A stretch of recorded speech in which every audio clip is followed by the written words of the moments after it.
Good evening. The Charter Township of Plymouth Board of Trustees meeting for Tuesday, September 11th, 2018 will come to order. Mr. Clerk, please take the roll.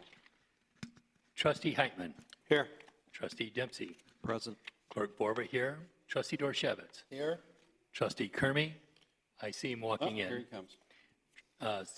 Treasurer Clinton. Here. Supervisor Heisey. Here. One moment, and he will be here. Drum roll.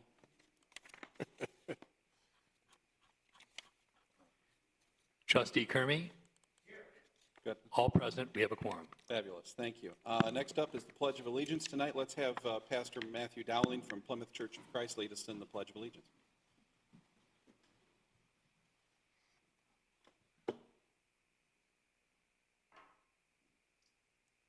I pledge allegiance to the flag of the United States of America and to the republic for which it stands, one nation, under God, indivisible, with liberty and justice for all.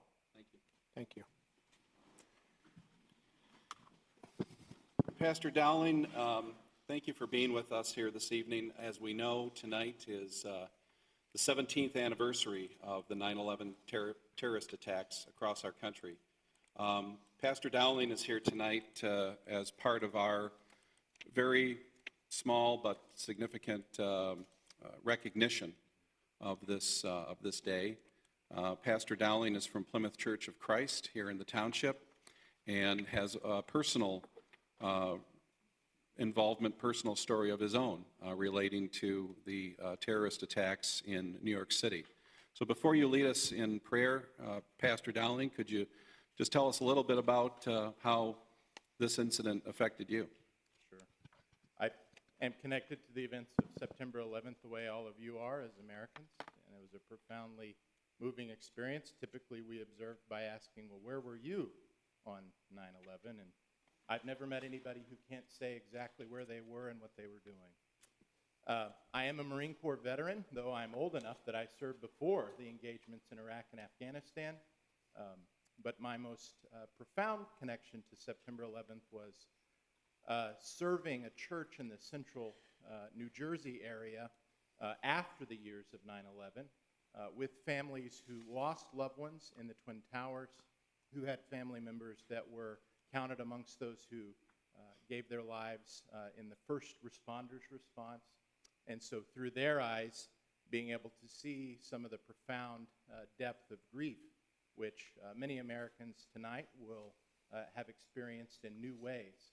The 17th anniversary we mark here tonight is probably as fresh for them as it was in the first year. And so it's an honor to commemorate these events, and I appreciate the invitation to offer an invocation. Let's do that now. Almighty God, this date, 9/11, carries a heavy burden of memory. We remember images of death and destruction, images that human eyes were never meant to see. We remember the tender last words of husbands and wives who would never embrace again. We imagine the feelings of emptiness in the families victimized by the acts of terror on this day 17 years ago. We remember our own feelings of emptiness as our sense of security, as our own confidence in the predictable order of life and work was radically shaken. This date, 9/11, carries a heavy burden of memory. But of course there is the blessedness of memory too. We remember the heroism of the many that lost their lives on 9/11 saving others. We remember the men and women who answered and continue to answer the call of duty to serve in places, foreign and domestic, to serve and protect our great land. A duty which is still catalyzed and inspired by the events of 9/11. It is right that the events of September 11th should not pass from our memory, and so we do remember together tonight. May we grieve with those who still mourn and share memories with those who cannot forget. May we draw strength from those who bravely responded and gave their lives to save others. May we stand with strangers who became neighbors that day and remember their generosity and their hospitality. For our community's religious bodies and houses of worship, we pray that they may continue to provide care and healing for all, especially those affected by the attacks on 9/11. For the victims of violence and terrorism around the world and for their families, we pray that they may find comfort and peace. We pray for the safety of our servicemen and women abroad, for civil servants who protect us and keep us safe, and for all who live with war and violence. We pray for our leaders and for the leaders of nations, that they may work together to address the problems that provide fertile ground for the growth of terrorism. For the ability to forgive and for an end to hatred, beginning in our own hearts, we pray to you, O God. Lord, grant us peace and justice, and let us together tirelessly work towards these ends, to honor those who came before us, and on behalf of those who will one day follow in our footsteps, help us then to carry the heavy burden and indeed the duty of memory. Amen. Thank you very much, Pastor, and thank you for your service too in the Marines. All right, next up is item C. This is approval of tonight's agenda. Any comments or questions? Hearing none, I need a motion to approve. Mr. Supervisor, Mr. Clerk. I move for the approval of the Tuesday, September 11th, 2018 agenda. Thank you. Motion's been made by Clerk Vorva. Is there a second? Second. Second by Trustee Heitman. All those in favor signify by saying aye. Aye. Next is item D, approval of the consent agenda. Any comments or questions? Question, Bob? trying to find it, some bills from like 2013 or something on a single audit from Plant Moran?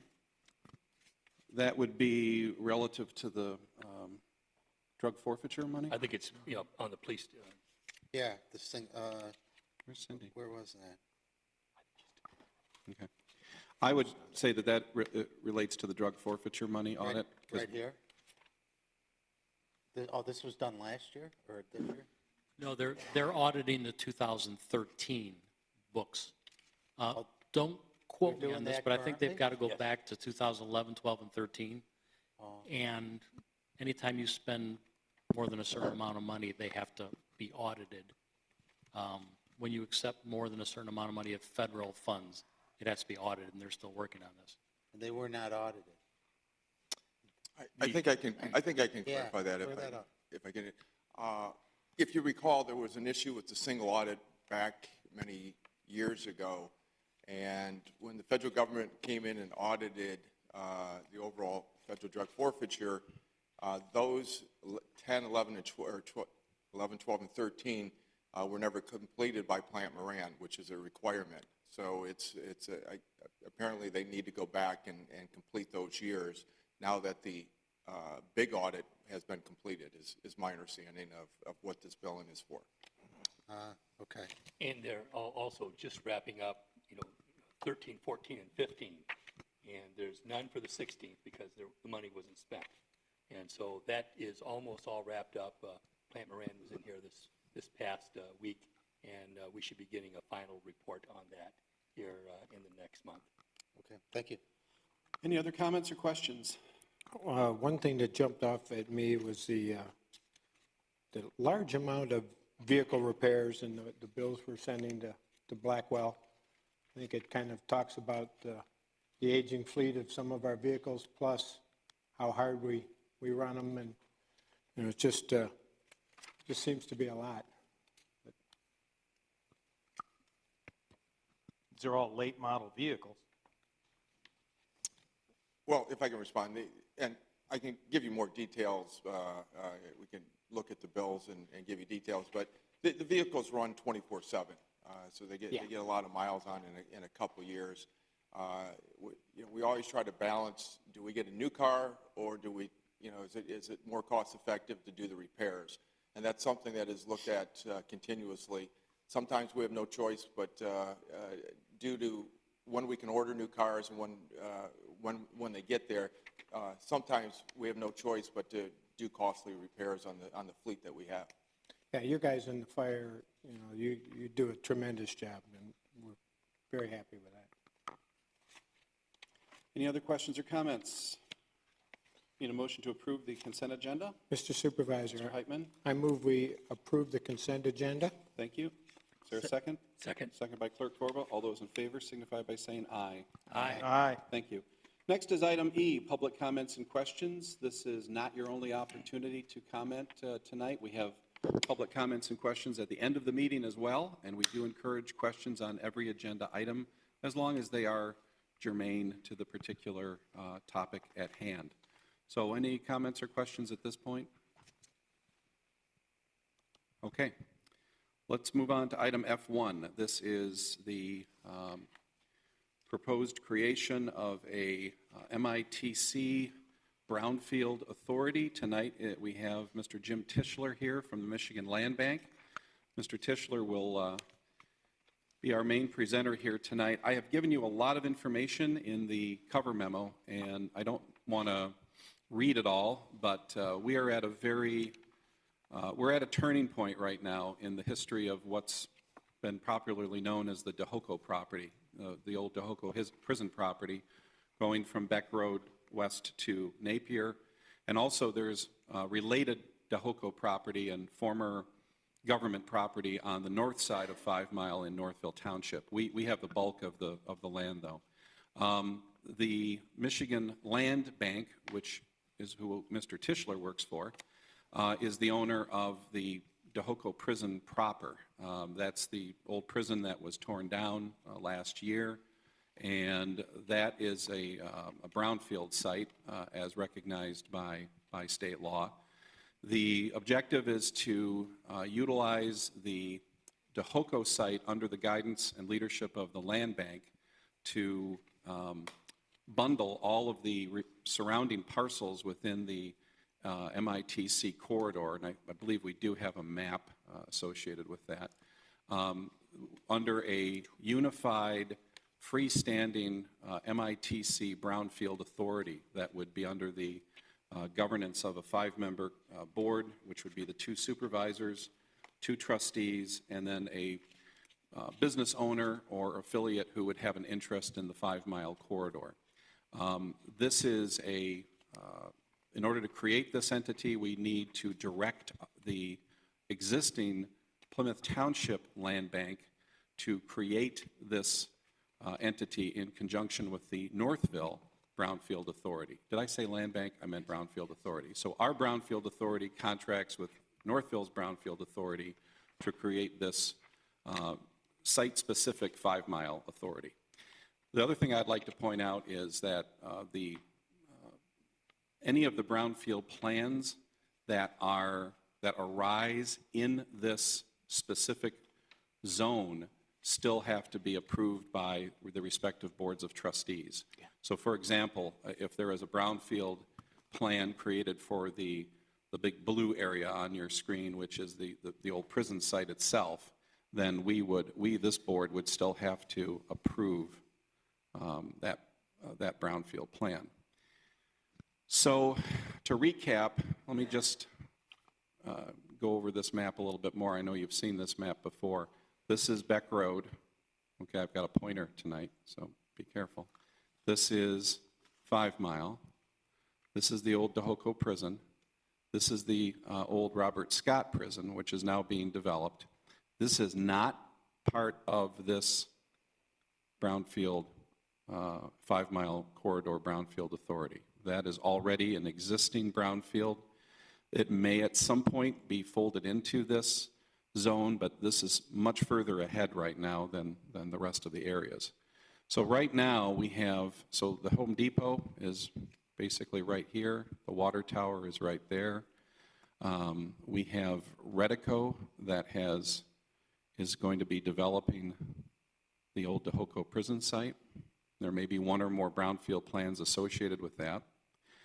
We have right here what we're going to be taking up in a few minutes, which is the Verita site. This is going to be a freestanding brownfield plan as well. This is south of the railroad tracks. This is owned by Audient. Right now, they have no plans to develop that parcel. This is our parcel, which we are in the process of selling to Hillside Development.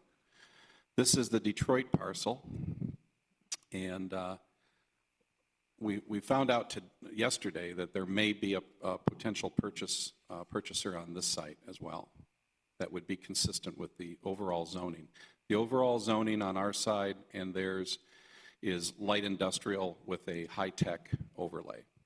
So on the Northville side, right now they are in the process, the township is in the process of marketing and selling these sites right here. This green site, there is a Chinese company. What's the name, Gary? Zhongding. They are coming in. They'll be breaking ground very soon on that site. This area here is still undeveloped, and partially one of the problems is the same problem that we have on our side of the street, and is that there's no infrastructure. There are no water or sewer utilities on that site or on this one. So part of the objective of this brownfield authority would be to serve as a funding mechanism to rehabilitate this entire area. Right now, we only have sewer lines going out to this corner. We have a water line. We have no water lines along Ridge. We have no water lines along this part of 5 Mile. And as we know, the roads are in very poor condition. 5 Mile is a mess, primarily because of the landfill traffic. And Ridge Road is also not a Class A road. It cannot accommodate trucks. And I think in Northville, it actually becomes a dirt road there after a while. So that is all some of the infrastructure improvements that could be developed through this tax capture mechanism. So that's sort of my broad oversight overview, and then I'd like Jim to make his pitch and then answer any questions that you might have. Okay. You're on. All right. Well, thank you very much, Mr. Supervisor, and good evening, honorable members of the board and the audience. My name's Jim Tischler. I'm the Development Director for the State of Michigan Land Bank. I believe I have a presentation that's in your agenda, and that will roll just like this map did as well. Is that correct for the audience? Or? Yeah, you're right Okay. there. Right there? Oh, good. Okay. All right. I need to get used to the... Just tell me when you want to switch. Got it. Okay. And I think I appreciate the introduction, but I think the key question at the moment is, who the heck is the land bank? Okay, so this slide is intended to give you an indication of who we are and what we do. On the left-hand side, in what is known as the Department of Talent and Economic Development for the state of Michigan, are 4 agencies.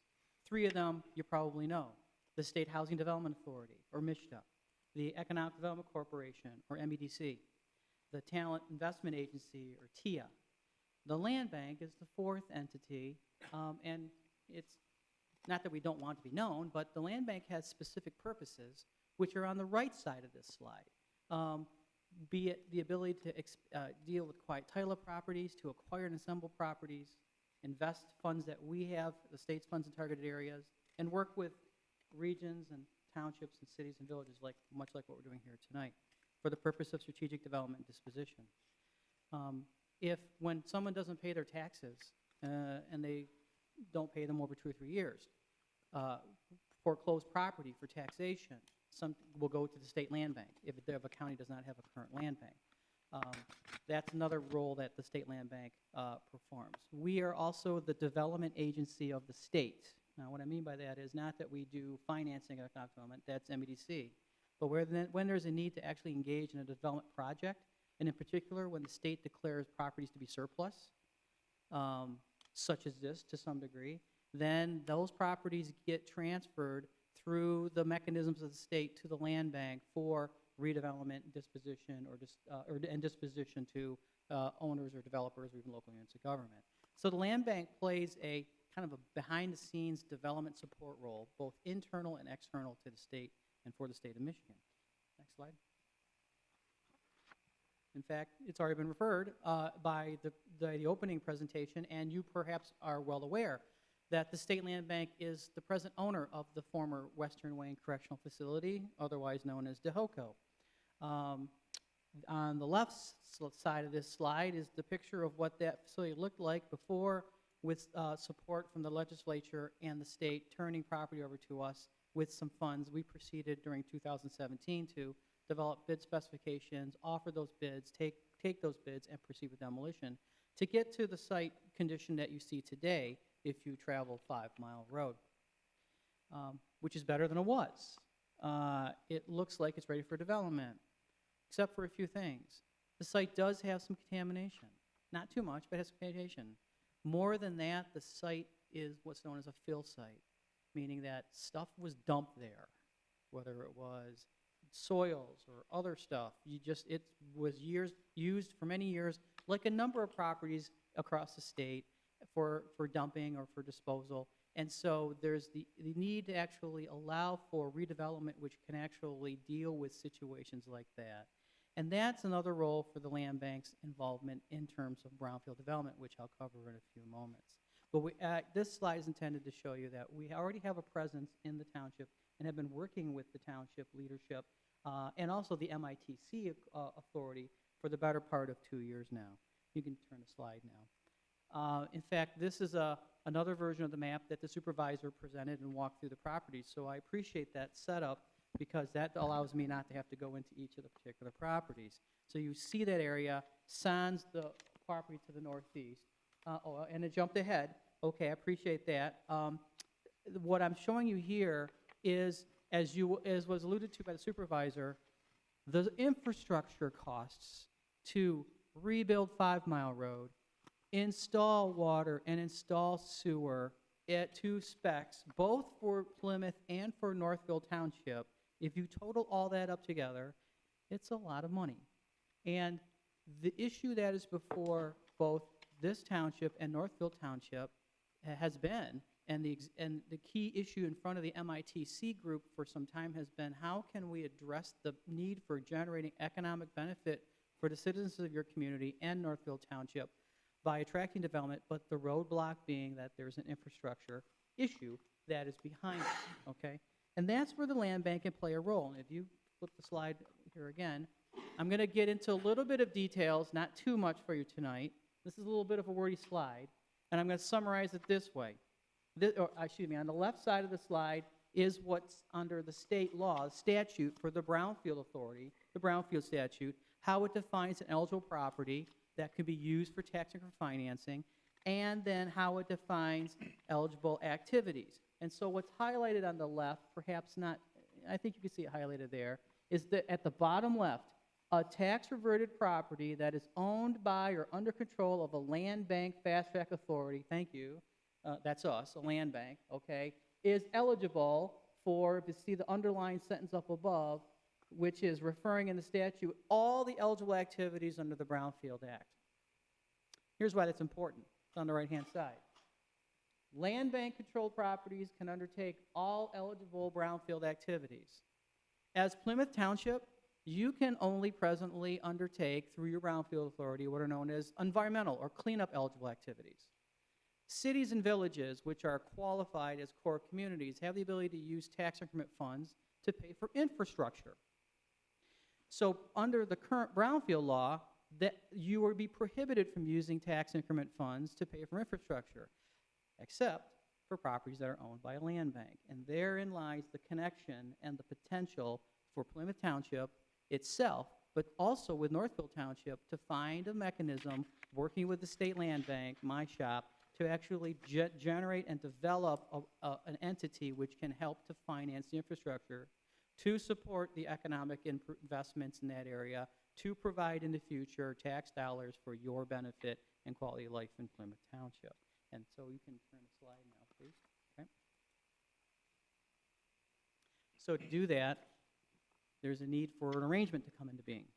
And this slide is intended to give you a view of what it looks like and how activities would work. About 3 weeks ago, I think it was, Northville Township's board approved a resolution which requested their brownfield authority, I'm on the left side over here, to consider, if Plymouth Township were to agree, to enter into an agreement whereby a new brownfield authority would be created. That's this proposal in front of you tonight, the creation of an MITC, redevelopment authority, to support the MITC programming out in the area.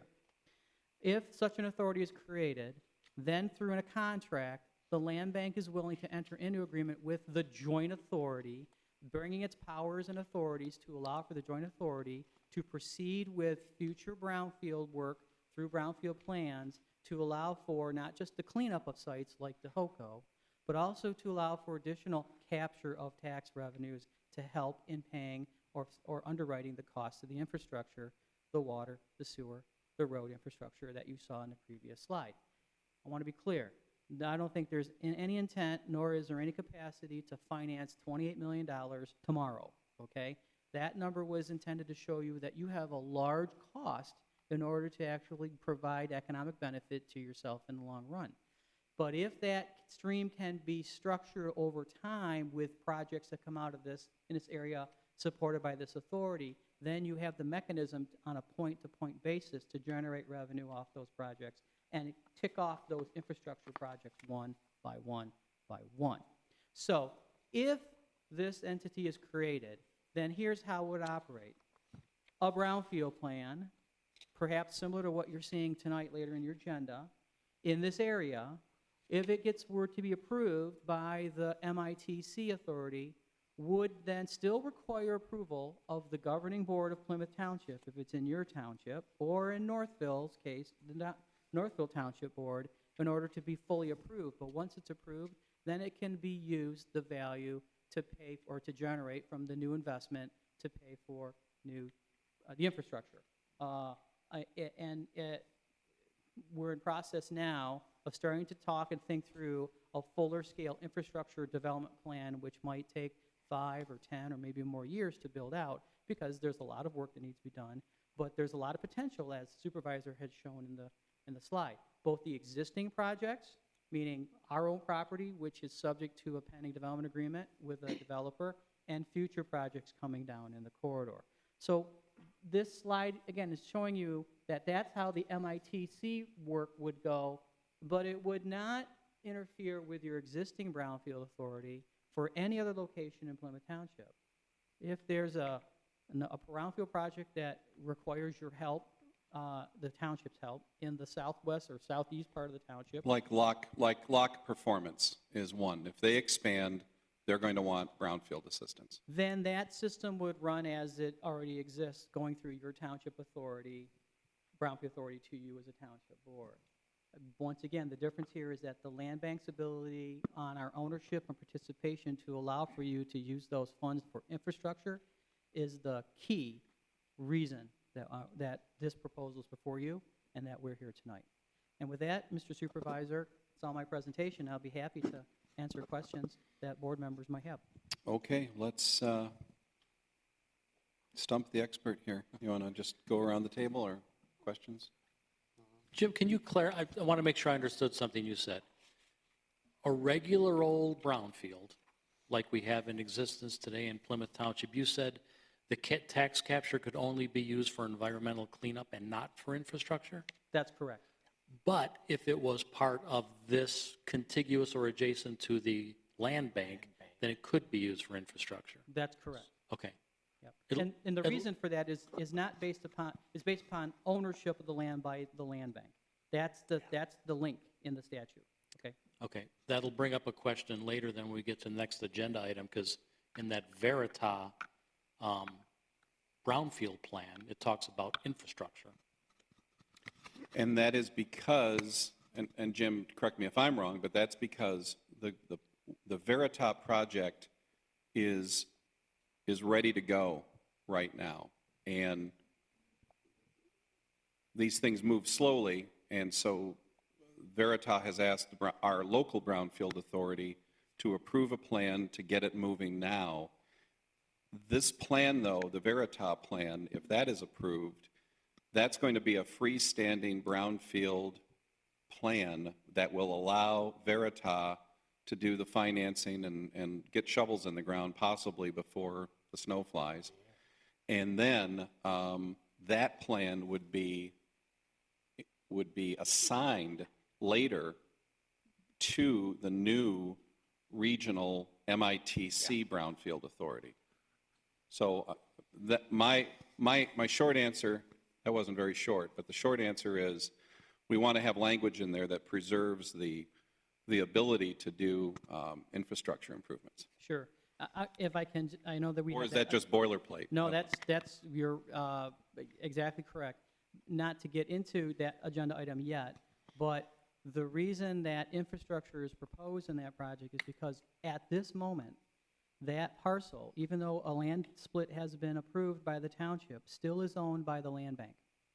Okay? So by virtue of its ownership when the brownfield plan was brought forward, and presently, we expect that we will actually confirm and the deeds will be transferred imminently. But because it was a property owned by the land bank, that's what makes that property specifically eligible.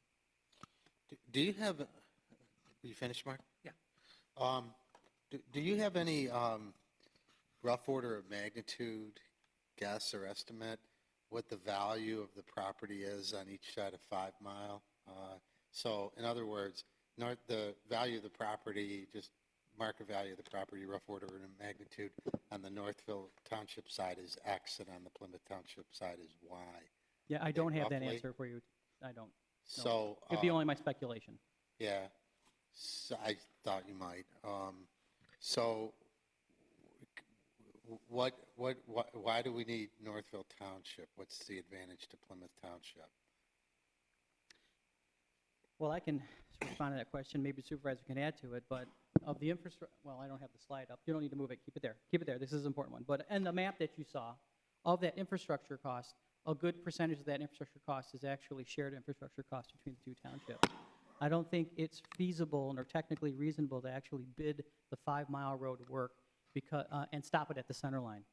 And that's one of the key reasons for that for the linkage between the two entities. It also assists us in, the MITC working group, which is Plymouth Township, Northville Township, Wayne County, State of Michigan, Detroit, City of Detroit, the Detroit Chamber, the Plymouth Chamber, Northville Chamber, has been around since 2009. It's been about, so that organization's been around for a while, and that accomplishes the economic development, planning, big vision stuff. But ultimately, this entity also has to chase money. And as we've seen by collaborating with the city on recreation plans, when you're trying to get grants, when you're trying to leverage money, you always have to, it's great to have a partner, especially when you share a common border like this. We can't have separate entities doing their own thing. And I understand that, and I am, very happy to see this property development developed. We've had some trust issues with Northville Township in recent years, and I see us being a donor community to this project. Okay, I don't know what that means in this context. That means that that they get an equal number of spots on this governing board, but we're contributing the lion's share through the property on our side. We're contributing more than half towards this effort. And So the acreage is more, is what you're saying? pardon me? The acreage in Plymouth Township The is acreage is substantially more. It's more valuable. Okay. But they get 2 spots on the board, and we've had some trust issues in recent years with them. We all know that. Well, we've been working very closely with Northville for almost 10 years now through several administrations, and this has been a very excellent example of local cooperation. They gave us Mike Mitchell. I don't want to open that one up again. But anyway. They did. Didn't they, Chuck? Yeah, their director of something recommended it, recommended hiring. They got Well- involved. They meddled in our affairs. Okay, well, we all know that was a scam, so, and that was set up by our own people, not by them, so. Mr. Supervisor, if Yes, I could respond, not to the particular item, but more technically here, because I think there's a technical aspect to the question that you asked. This is not, I don't want to get into weeds between Northville and Plymouth, but technically here, yes, you can see, if you had, oh, there we go, okay. Yes, you can see that there's more acreage on the map in the area in Plymouth than there is in Northville.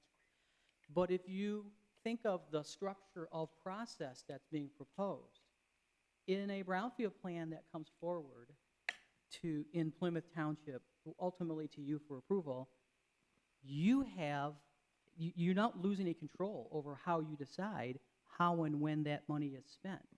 There hasn't been any discussions yet about allocations. That's to come because there's no entity in existence to discuss allocations yet.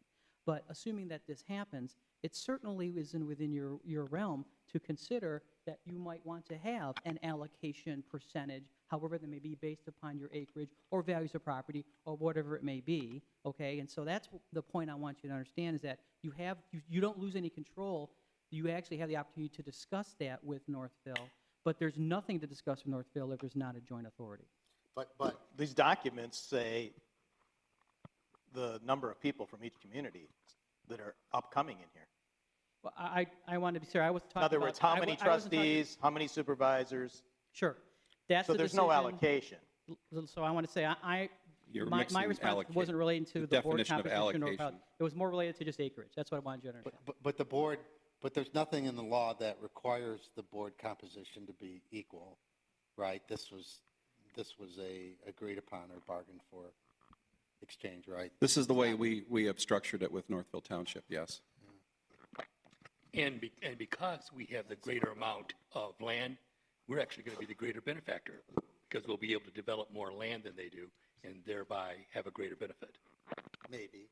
Tax structure. Well, see, no, they get an actually, equal- because you They get look an at- equal number of votes, but we're contributing Well, the more. votes don't matter when you look at the benefit. We have twice the amount of, maybe 3 times the amount of property that's going to be developed and a greater benefit to the township. And so if you look at it the right way, if this money goes into development, more of it's going to be spent on the Plymouth side. But those properties will contribute more in taxes to the Brownfield Authority, and therefore the Plymouth Township properties will be paying more for, towards a brownfield of which Northville Township has equal or possibly even greater. If this 5th position is filled by somebody that's a business owner on the north side of 5 Mile, they get 3 votes and we get 2. At the end of the day, if there's development done on each side, we are the greater benefactor because the land is greater. Maybe, Jerry, but if that board, then that governing board is 3-2, and look at these list of projects, Ridge Road paving could easily fall to the bottom of that list. And the Northville Township water main improvements could go to the top of the list. The objective is to build infrastructure for the entire area, and that's how you get funding, that's how you leverage funding, and that's how you award projects. These projects just don't end at borders. They are there to serve the entire economic development zone. But, and I don't disagree with that, and I don't disagree with the concept. I am not convinced that Plymouth Township is going to get its fair share out of it. I think we'll be a donor community. Okay. Any other questions? Chuck? You go I first. saw, okay. So the 28 million you show here, this is all infrastructure. It's not environmental cleanup, the items you mentioned. Correct. How is that dealt with? Well, it would be dealt with on a site-to-site basis once the cleanup costs are known for the projects that are proposed for that site. For example, with Tohoku, we're in the process right now with Redico, our prospective developer, with their consultant team to actually work out what is the layout of buildings on that site, across that site, I should say. And then once with that layout of buildings, to actually know what the cost would be to take, in that case, deep foundations through the fill down to bedrock. And so within a short period of time on that site, then there will be a known cost for environmental that would also go into that brownfield plan for that project that would come forward. Why isn't that a responsibility of the land bank or the state, since this is state property, as I opposed to? misunderstand your question. Why isn't? Don't ask for that, because we own a big chunk of land here, too. But it's not polluted, what we I think Well, this is it sort is of, polluted. No, it's not. We've got data that says it is. okay, hold on, guys. I think this is the polluter pay type argument. Is that what you're? I'm just curious as to how that responsibility gets apportioned here. I'm not an environmental attorney, Sure. so if the state owns this, does it have an obligation to clean it up before it's sold, or does the property owner who buys it have that responsibility? Or apparently you're saying the Brownfield Authority would then take recapture dollars and use it to clean up the site? Yeah, I think that's a good question, and I'm going to interpret it as who has liability to clean up a site, whether it's fill or contamination.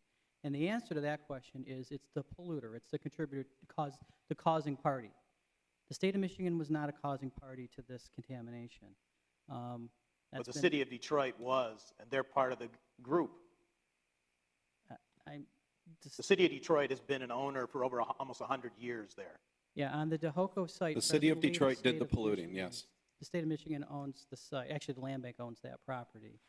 But I'm responding to your question, which is, unless the way that the environmental law works is that it works two ways. Either the contributing party, the causation party, is identified and they engage in a negotiation with the DEQ on what's called a covenant agreement to clean up the site, or a site is cleaned up using tax increment funds to go brownfield, and then a cost recovery action can be sought by the state or by a local brownfield authority or local unit government against a causation party which has been identified.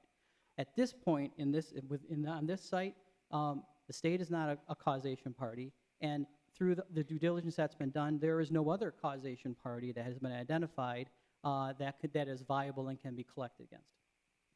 So, Which is one of the reasons why the brownfield law exists, is to address orphan sites like this where it's not realistic to go after somebody after 100 years of neglect. so assuming that this was owned by a municipality before the state took ownership, before the land bank took ownership, what happens in that scenario? Is that municipality responsible for cleanup?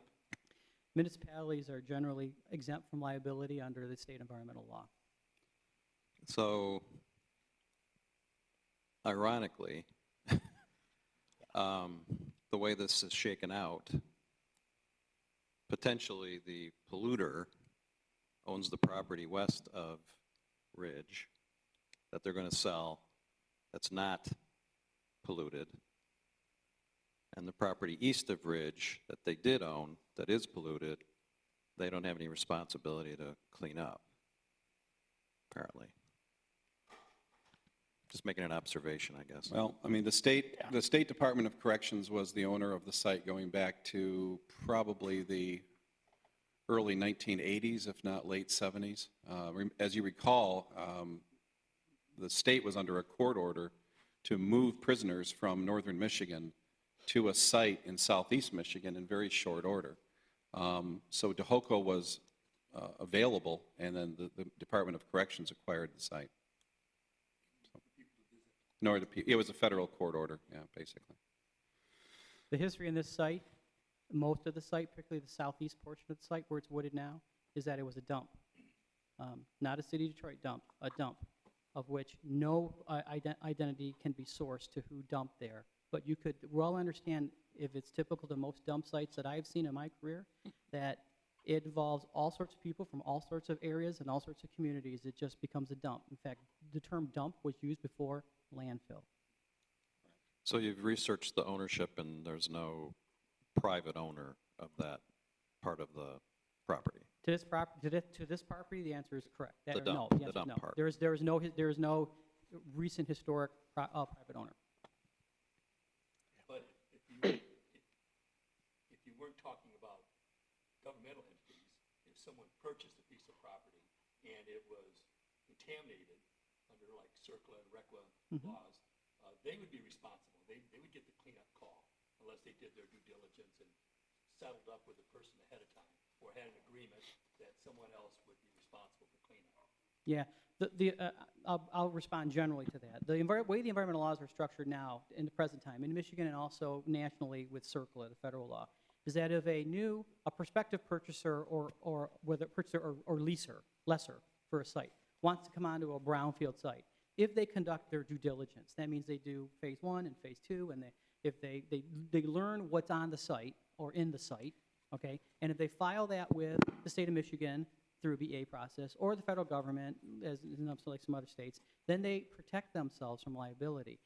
Any owner is responsible for due care. That means how you manage the site to protect the human and natural environments in its reuse. But liability protection exists through these mechanisms, and the reason they exist is because if they didn't exist, these sites would never get redeveloped, because you would immediately run into the potential liability on you if you just wanted to purchase or lease the property. And that's the way the laws existed before 1995 here in Michigan. And so there's no estimate right now about the cost of the remediation. Like, I think you indicated that you're working with Redico about doing. One of these documents has numbers in it. I'm not going It's to in- try to guess a number, but the the remediation is not land removal or excavation or anything like that. This area has to be smoothed over a little bit, but the plan would be to build buildings on the existing site. Redico has already submitted to the township a preliminary site plan of what the office park basically would look like, the industrial park. And the plan would be to build on top of the existing fill sites using Pilings? pilings that would secure the building, and there would probably have to be some off-gassing facilities as well, which is not unusual, and it's done in other areas.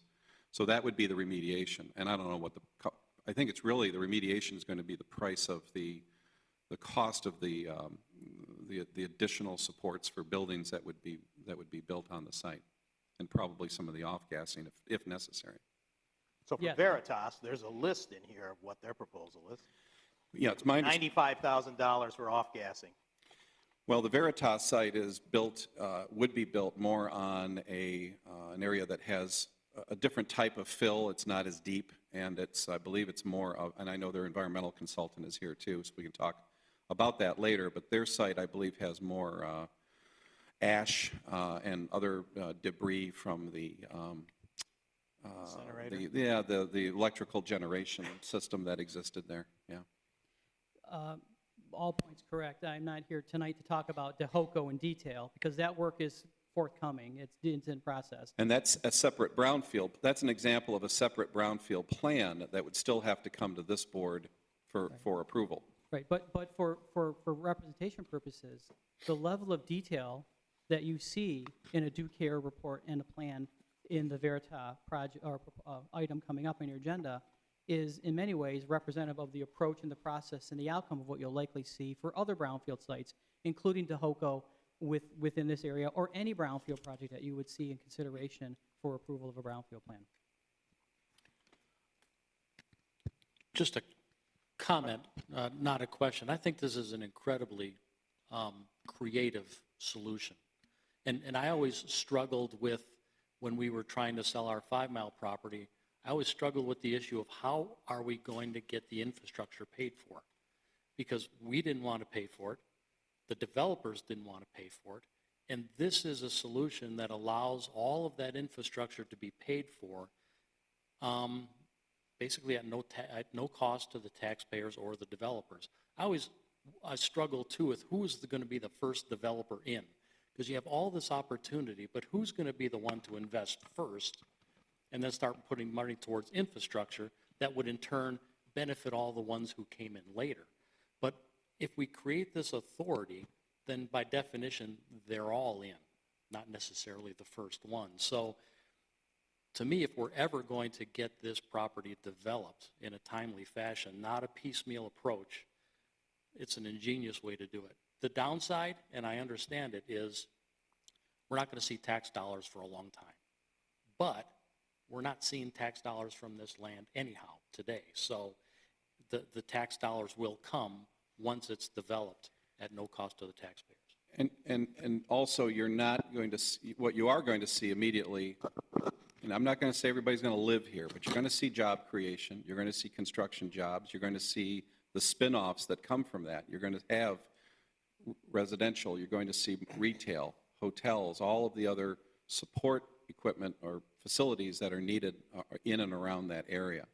The other thing, and I know Jim Tischler cringes when I say this, but this is going to, it's been well documented already that the largest Michigan land bank project in the state of Michigan right now is the State Fairgrounds. Now, the State Fairgrounds site, I've read about it in Cranes. It's probably going to be sold to the city of Detroit very soon. That will make this the largest land bank project in Michigan, especially if you look at the whole MITC authority. We have had, Gary, when I say we, Gary Heitman and I go to these MITC meetings, we've had meetings with the director of the land bank, basically Jim's boss. We've had discussions with the MEDC.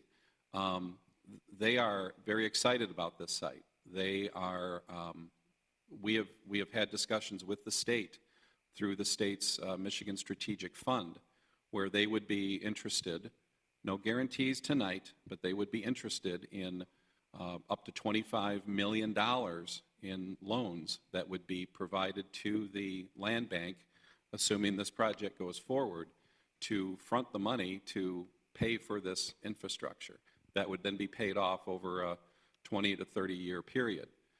Similarly, MDOT maintains a strategic fund of its own, which they could use to rebuild, to fund the rebuilding of 5 Mile and Ridge.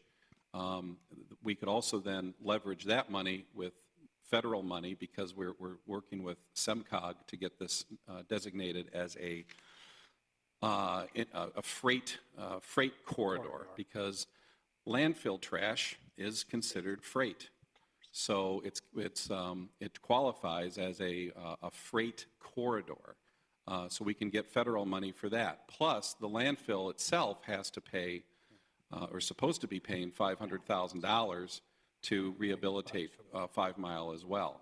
We have to have some, we don't have any leverage right now to get that money from them. I don't know how often they're supposed to pay, and because the landfill doesn't border Plymouth Township, I don't work for or against the landfill on a daily basis like Northville does, but they can also contribute money to the rehabilitation of 5 Mile, as they are the primary user right now.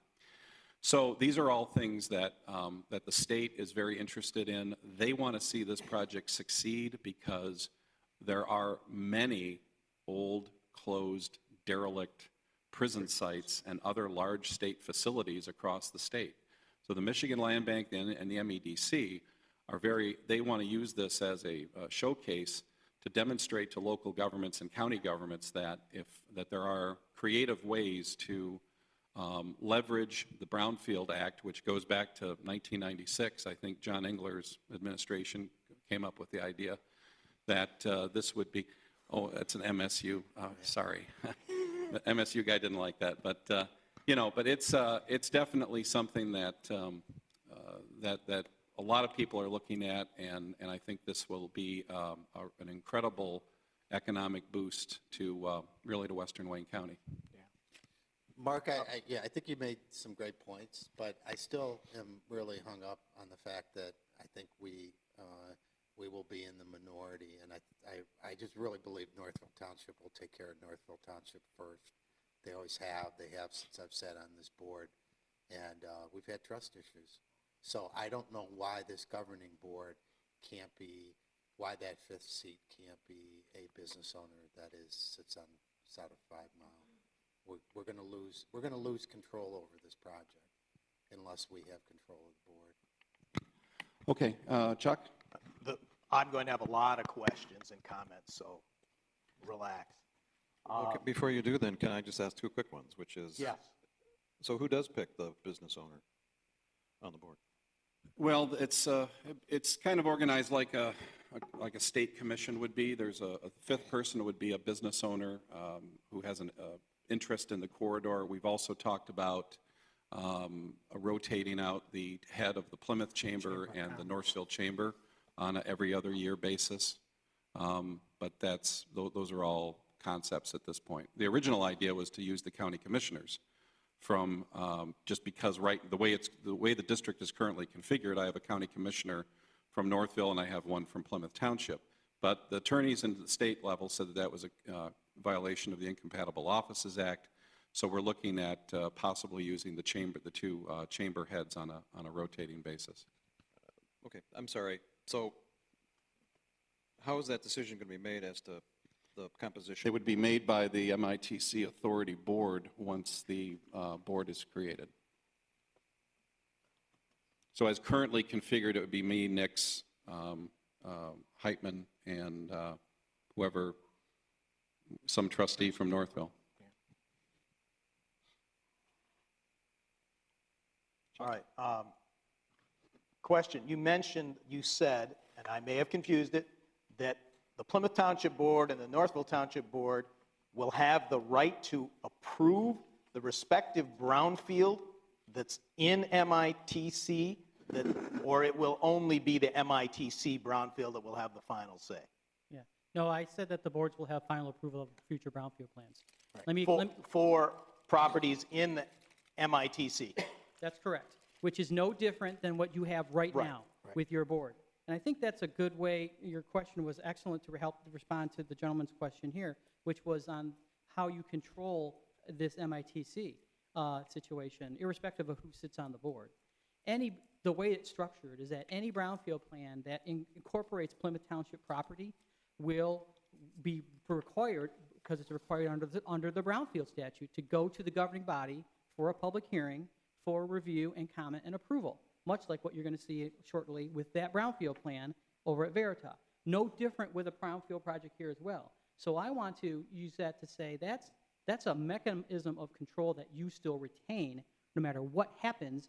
Yeah. And if there was a situation where you did not like what the MITC board does with a brownfield plan, you have the ability to approve, disapprove, or approve with modifications, that scenario. But so when I'm back to your question, sir, it's the same mechanism as it would be normally under the law, no difference. All right. CSX Railroad, will they be participating in any infrastructure for rebuilding the railroad crossings?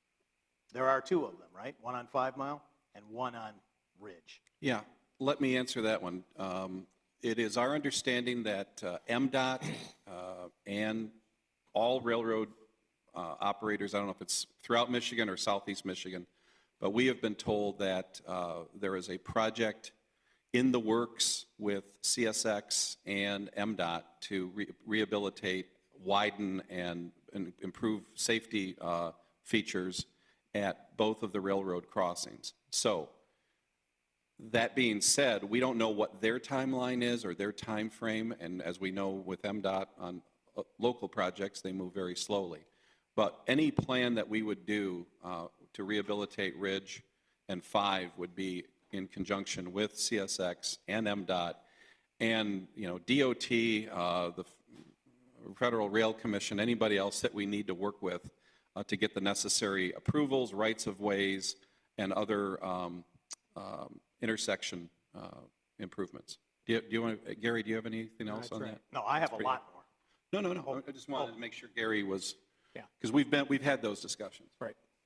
So the 14.6 million under the first item, what is the assumption for rail crossing? Is 100% paid by this brownfield, or is there a contribution in there assumed from railroad? I think I know the answer, which there's no railroad contribution in there. But, or you didn't think about it? No, I don't know the answer to that, because this question came from the engineers working in this area, in this case, between Plymouth Northville Township's engineers.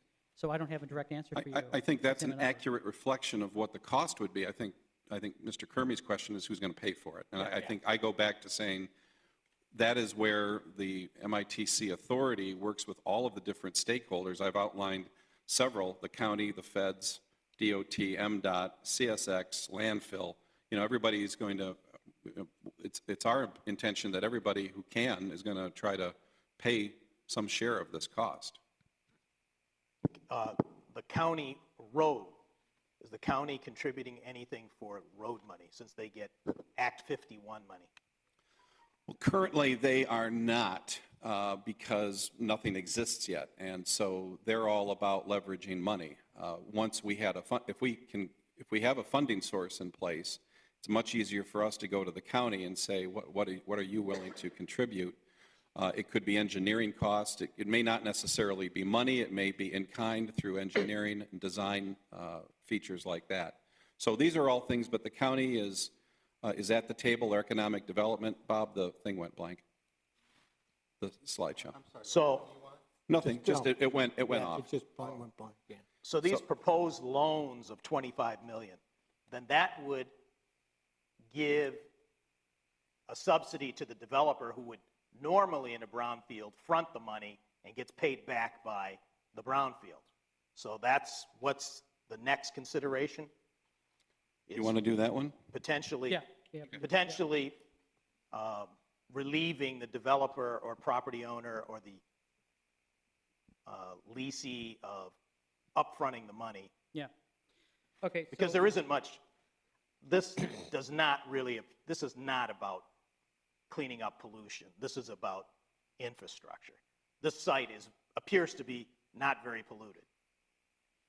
So let's break down your questions. Your first question was, The $25 million Okay. proposed loans from MEDC and MDOT. so what I can very confident tell you here tonight is I don't think you'll ever see a $25 million loan, bond, or any financial instrument of that size.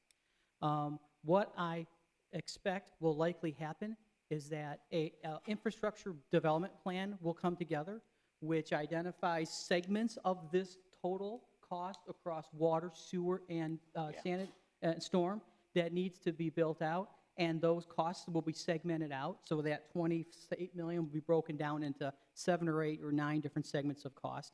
And then as projects begin to come forward, like what you're starting to see now, when there's enough revenue that can be generated, then that would be the ability of the MITEC authority to then proceed with financing that 1 or 2 or 3 segments of the infrastructure, and it looks likely will be a build-out over time. Now, that's just my opinion, but I frankly see that's the case. But I want to be clear, there's no proposal here for a 28 or 25 or $20 million borrowing or bonding or anything like that tonight. The way that a brownfield project works is where you described, which is that a developer proposes a project on a brownfield site, and if the municipality approves that brownfield plan and goes through all the bells and whistles, then a likely requirement in that process is that the municipality and the developer will enter into a reimbursement or agreement, development reimbursement agreement, whereby the developer will commit that in order to get the benefit of reimbursement for the cost that he or she or they have undertaken, that will be reimbursed, that they will cause the development to be created. And if they don't cause that development to be created, then they will cause an equivalent amount of tax as if the development had been created for the period of time for the brownfield plan. I'm not, so with this proposal here, such as DeHoco, that's not going to change. When DeHoco, or excuse me, I meant to say Verita is prepared, although it hasn't come yet because this board hasn't approved a brownfield plan, but were it to be approved, the next step would be for Verita to enter into a reimbursement agreement for the purpose of allowing for the recovery of that money conditioned upon them being done. And on future projects, DeHoco and other projects, that same mechanism would still play, but the key here is that after those agreements come into play and those costs get paid off, then the ability of additional years of revenue is available for the MITC authority to leverage on that already existing value to pay for the cost of the infrastructure. So that only applies to environmental cleanup. Infrastructure, no developer is fronting any of that money. Is that correct? For this infrastructure, for cleanup, the developer cleans up the property, gets reimbursed to the brownfield. Right. This brownfield, for that 28 million, there are no developers that are going to be fronting any money and going to be paid back. I don't think I can answer that question tonight because I'm not talking about 28 million. I guess I'm confused at the question. I think you're looking, Chuck, at the cost summary behind The you cost there? summary of 28 million. So the cost summary behind you, Jim, says $28 million. Yeah, I'm looking at it here, right. To do all the infrastructure work. And so we're using the tax capture from all of these parcels to pay for the infrastructure work. And those tax captures will likely be predicated as they come forward on development reimbursement agreements which are entered into by you as Plymouth Township or Northville Township with developers that bring projects forward. In other words, there would never be any advanced financing by the MITC authority or Northville or Plymouth for any of the infrastructure. It would come as a result of the value which is created by the brownfield plan approvals. But in order to reconstruct the road, you'd have to sell bonds or borrow the money Right. to reconstruct the road. My point is, who is borrowing that money? It's not the developer. In the past, and I guess, Yeah. Now I Mark understand your Clinton, and comment on we have developed one of the largest industrial parks in the metro area, which is the portion between Beck and Sheldon Road, and that was done with no infrastructure contribution from the government, any government. The roads were built by the developer. One of the guys is in here right now. He was part of it. There was some assistance, maybe for a traffic light here and there, but it wasn't a major. So this is a way to finance what in the past was done privately, from what I can see. So I understand, you're right, it is a very creative way of getting someone else, I'm sorry, what's your asking if face saying? I was waiting to see if I could respond. Well, just wait a minute. Okay. Okay? And then the tax benefit, it's going to take 30 to 40 years for any revenue to flow to other than 3 taxing authorities. And so we're creating jobs. That's what this is about. It's a job creation. And then when the police and fire department come and say, oh, you have an extra 10,000 people here, we need to hire more firemen and police, then we pay for it out of our operations, not from any tax increment. We have to wait 30 to 40 years. So I'm not saying there's something grossly negative, but I'm saying what the truth is. And so I'm trying to, this isn't some nirvana that is coming from heaven. The taxpayers of Plymouth and Northville are essentially paying for these infrastructure improvements through lost tax revenue that maybe it would take much longer to develop probably because land and demand for land isn't like it was 30 years ago where things developed naturally by private sector. But what do they get today? Zero. Okay, so, any other questions? Yeah. One other question on the sanitary sewer and water, wouldn't we collect from user fee, water and sewer rates to do that instead of through this? No, the sewer lines will be built using, Wautua? the sewer lines will be built by Wautua. They would be designed, constructed, they would be the construction manager because they would eventually own the sewer lines. And it's more than just sewer lines. This is, we are going, the topography is such that the experts tell us that we're going to have pump stations and this is not the right map to use. Can you pull up the bigger map? The first page. No, I'm just trying to understand. No, but I want to explain. Oh, shoot. Where'd it go? Where was it again? The first one. That one. There it is. All right, so we need a sewer line. Right now, the sewer line pretty much ends right about here. And then we have to extend the sewer line out to Napier. But we need a pump station here, or a lift station. I can never get those two right. And then I think we need another one, some type of structure here. Water line, similarly, terminates right now, terminates right about here. And so remember, our deal with Wayne County is that they're going to provide $1 million. They're deducting $1 million out of their proceeds to build a water line going up ridge that's going to go up to here. Then the experts tell us that we have to have another water line obviously going this way, but it's going to have to loop around. So it's going to have to go all the way down here, I guess. Yeah. I'm still not convinced of that, but the experts are. Yeah, they don't want to deadhead it. Yeah. Yeah. So anyway, there has to be a loop here. So we're talking about, a substantial amount of infrastructure that has to take place.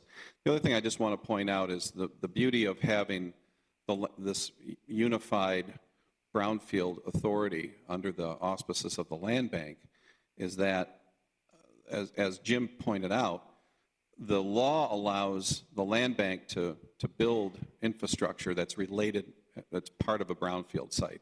So really, this becomes an engine for that because we know it's contaminated. But we have contaminated properties up here too. There's lead, there's arsenic. This was the shooting range, right, Jerry? You used to shoot, when you were a police officer, you used to shoot guns up here. This area here, it may be, we believe that there's some contamination over here because there was apple orchards and other things where, I don't know if it's arsenic or Lead, other arsenic. chemicals or whatever that might be over here. This area is pretty clean. I think this area is clean. I think our area is clean.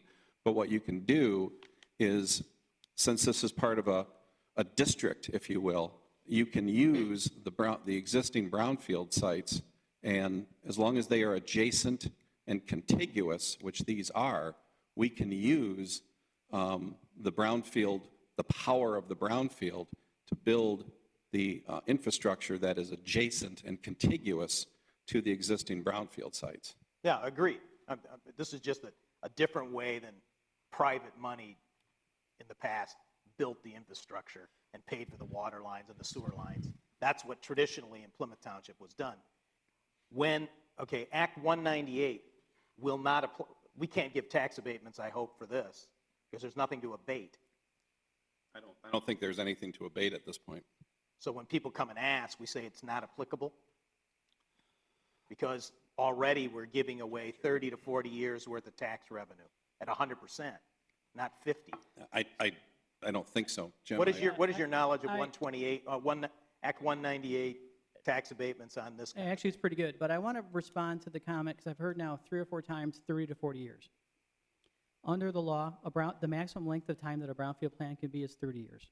How many? 30. Now, this says 35 in the contract in this paper. The 5 years is for a ramp-up of a project to then begin capturing for 30 years after that. That's how the law operates. Second is that the initial modeling on the first 2 sites actually are based on 15-year schedules, which means they would produce revenue back to the taxpayers within 15 years. You mean Veritas? You also have the ability as a governing body to approve brownfield plans that do not capture 100% of the taxes. They can capture 70 or 80 or 90% of the taxes, but whereby the residual would pass through you to the taxing jurisdiction so that you can have revenue during the course of a plan for service support, however you may choose. So you can dial it in a little bit. Yes, It's you not can. all or none. That's correct. That's correct. My final. So if we get money from the state, so we get loans from the state, then that could dial down that estimated tax capture. Correct. So my final quick comment, and I appreciate this. You're right. This is a policy comment I'm going to make, which is this because the whole thing is a proposal that the land bank made to the 2 townships to help the 2 townships resolve an issue. If the townships decide they don't want to do that, that's great. But the 30, 40-year scenario is probably what will happen, requiring the Plymouth Township over 30 to 40 years to actually try to bootstrap to pay for this infrastructure, because that's what you'll be left with. So the acceleration benefit, as you've described, is exactly why I'm here tonight. Good. That's Okay, any other questions? so we have everything, Comments? straight up, and we know what the truth is and what we're really doing. And, there's a lot of spin typically in politics. Any other comments or questions? Anybody from the audience? Okay then, any other questions for Mr. Tischler? Well, these comments that Bob Dershowitz had about the makeup of the board, we don't have to address that tonight, or is this a one-time deal? This is a one-time deal. So I'm not getting into creating Okay. another legislative body, like we did with Park and all that. Yeah. This has been going on for 10 years. We have an outstanding relationship with all the parties involved, and it's time to move forward, put the past behind us. I need a motion. Mr. Supervisor, Mr. Heitman, I move that the Charter Township of Plymouth Board of Trustees approve Resolution 2018-09-11-72, authorizing the Charter Township of Plymouth Brownfield Authority to form a new joint Brownfield Authority with Northville Township for the designated MITC development area. motion's been made by Trustee Heitman. Is there a second? Second by Clerk Vorva. Mr. Clerk, when you're ready, please take the roll. Turn your mic on. Supervisor Heisey? Yes. Treasurer Clinton? Yes.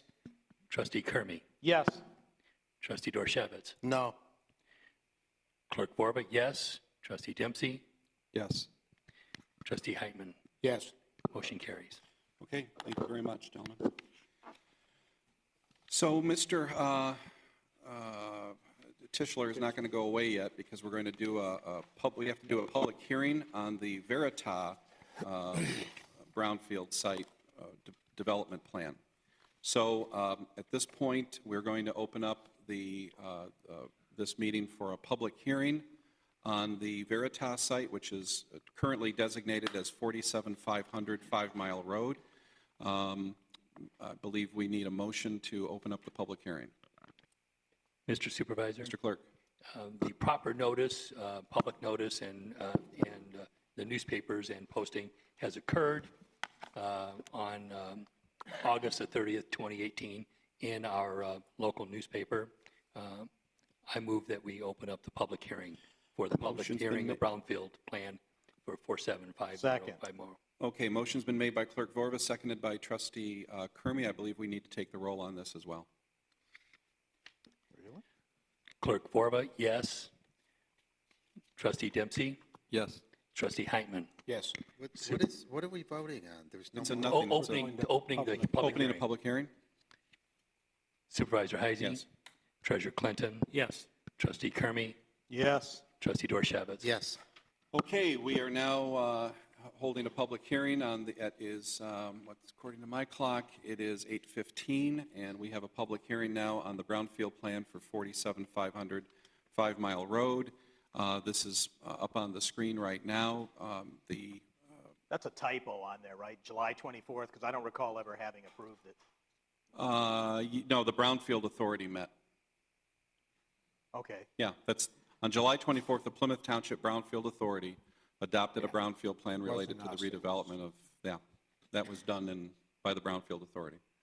So tonight it's kind of, this is an example of how this new entity would work as well. So tonight, our local Brownfield Authority adopted a brownfield plan for the Veritas site, and that is now coming before you for review and approval, and this is the public hearing component of that.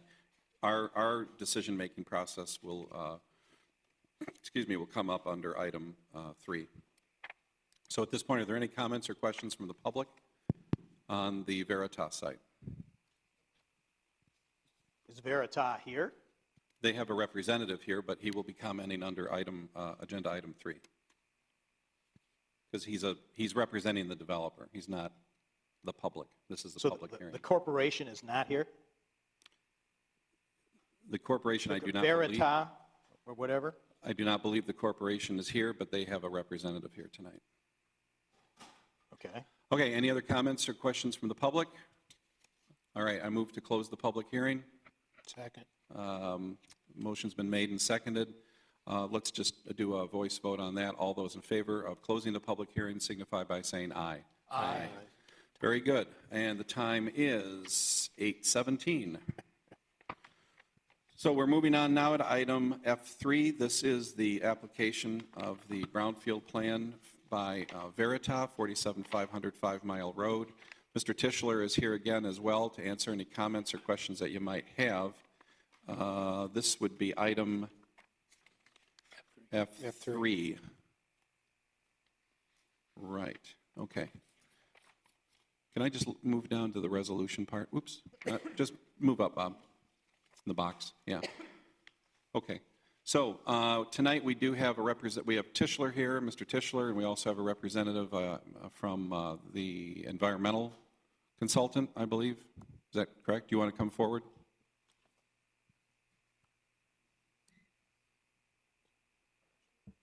So Tom Wackerman from ASTI Environmental. Okay.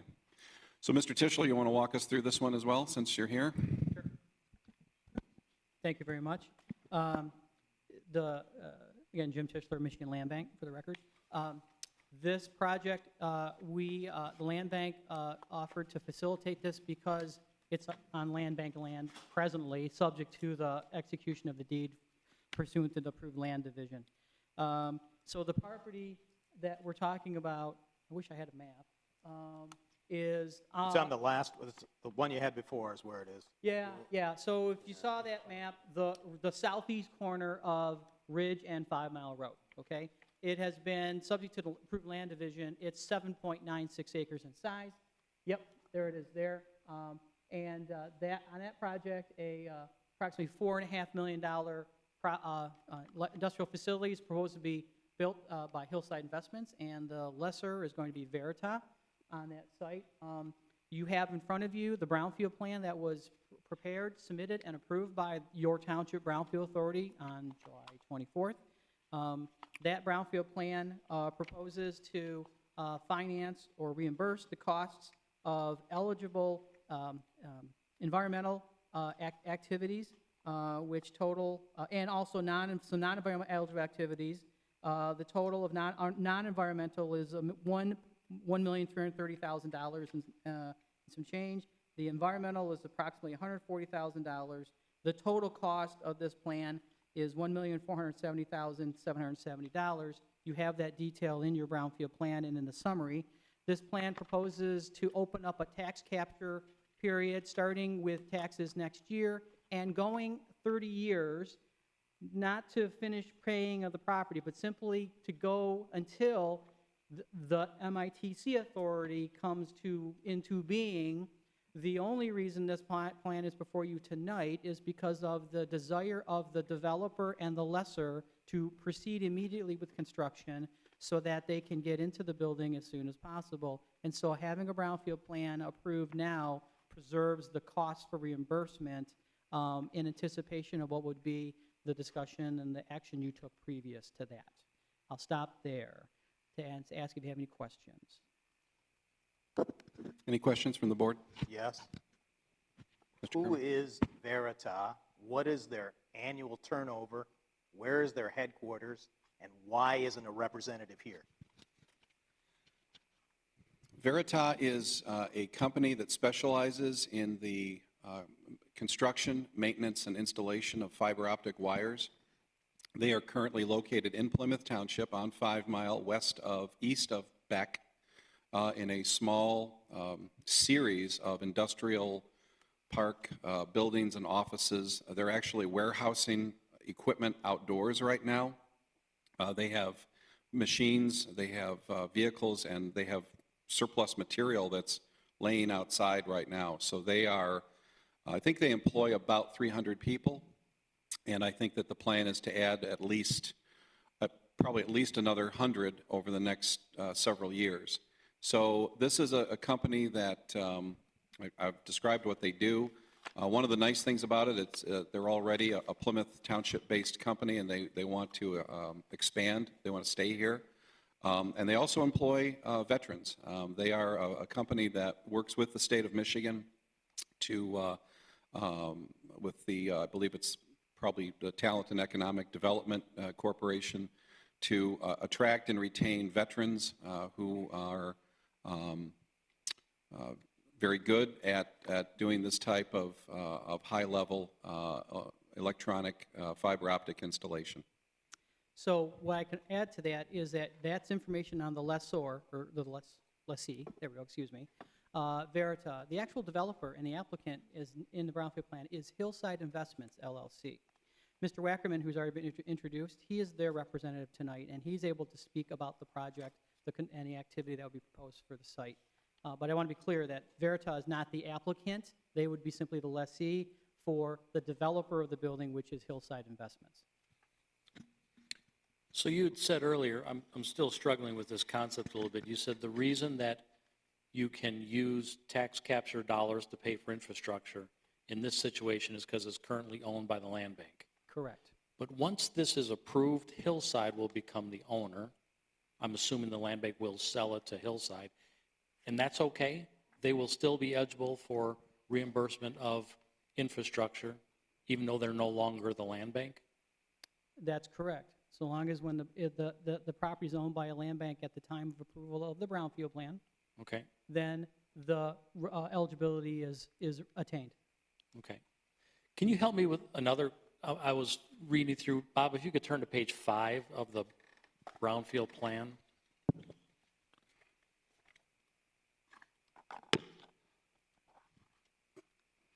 I'm trying to understand, Jim, you talk about the MDEQ eligible activities, and in those cases, taxes will be captured, local taxes as well as school district taxes, and then you go below and say there are certain local-only eligible activities. I'm trying to understand when you can capture local only and when you can capture school district dollars. Yeah, that's a great question, and I'm going to try to be as brief but detailed as I can be, because it can get a little confusing here. A brownfield plan, you as a governing body can approve a brownfield plan to capture local taxes, which is generally described as being everything but the state education levy and the local school operating levy, okay? Those are called school taxes for state.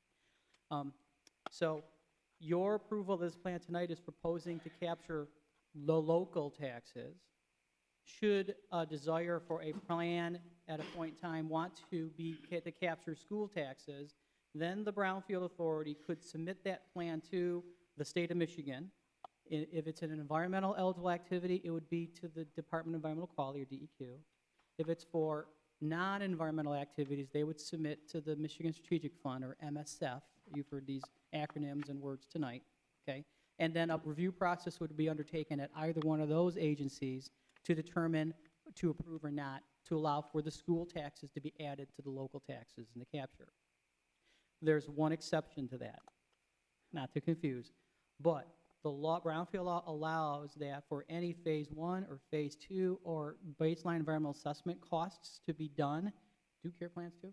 Okay, and do care plans, thank you, Tom, that there is no approval required at the state level through DEQ. So what you see in this plan is a local capture, all right, the local taxes, plus a little bit of the school tax to cover that portion which is automatically approvable locally of environmental causes.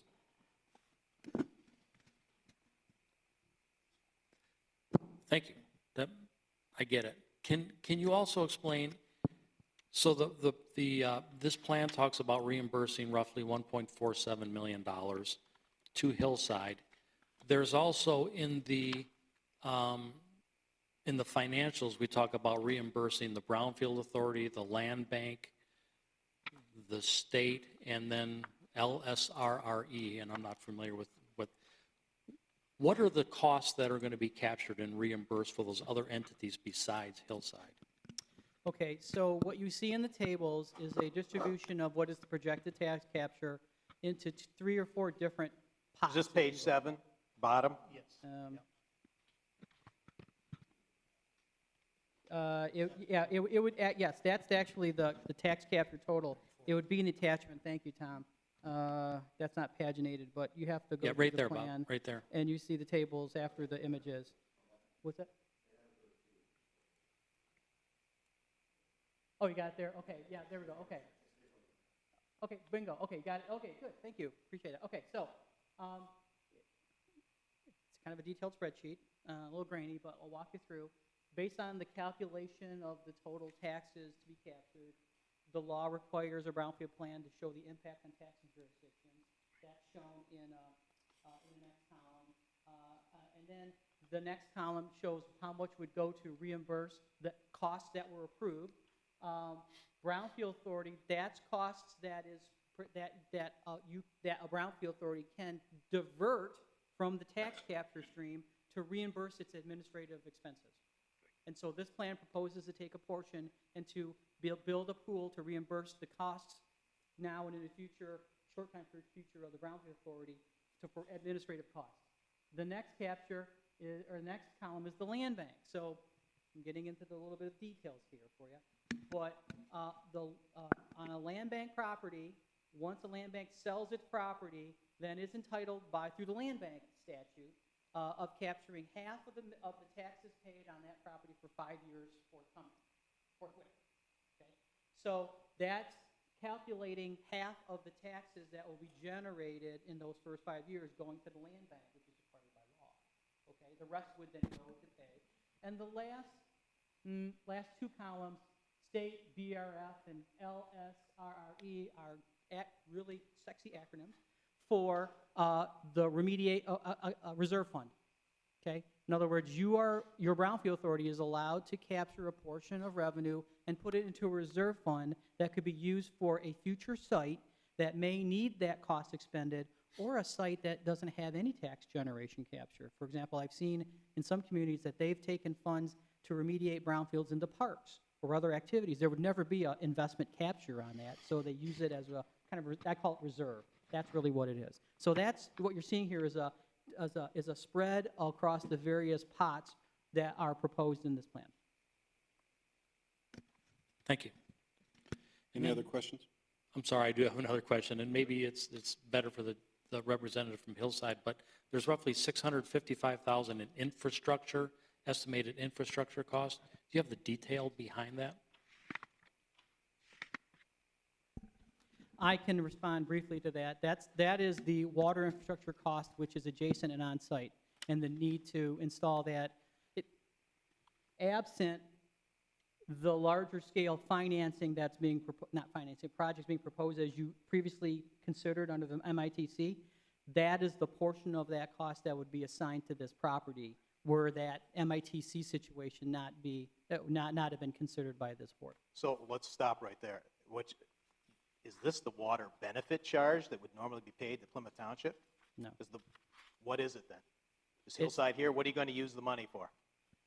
It's the cost to install the water line and take the spoils from the water line and take those to landfill because the materials are Well, contaminated. the water line is already, the main is already available.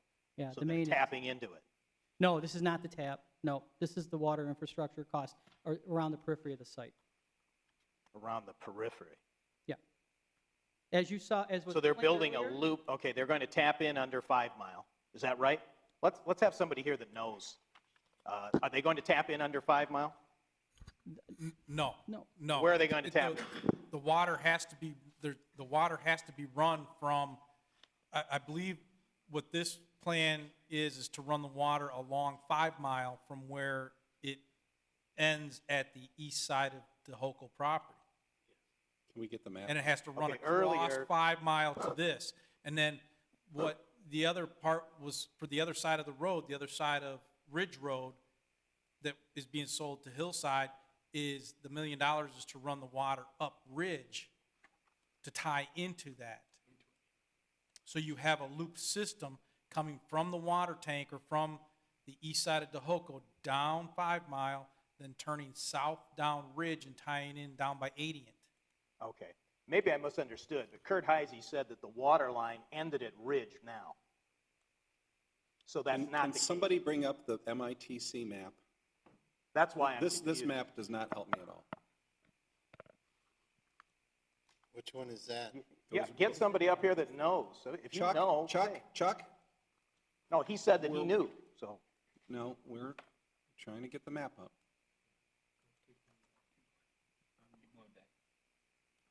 I don't like that one. Okay. So, Dave Richmond, jump in if I'm wrong. It is my understanding that there is a water line that goes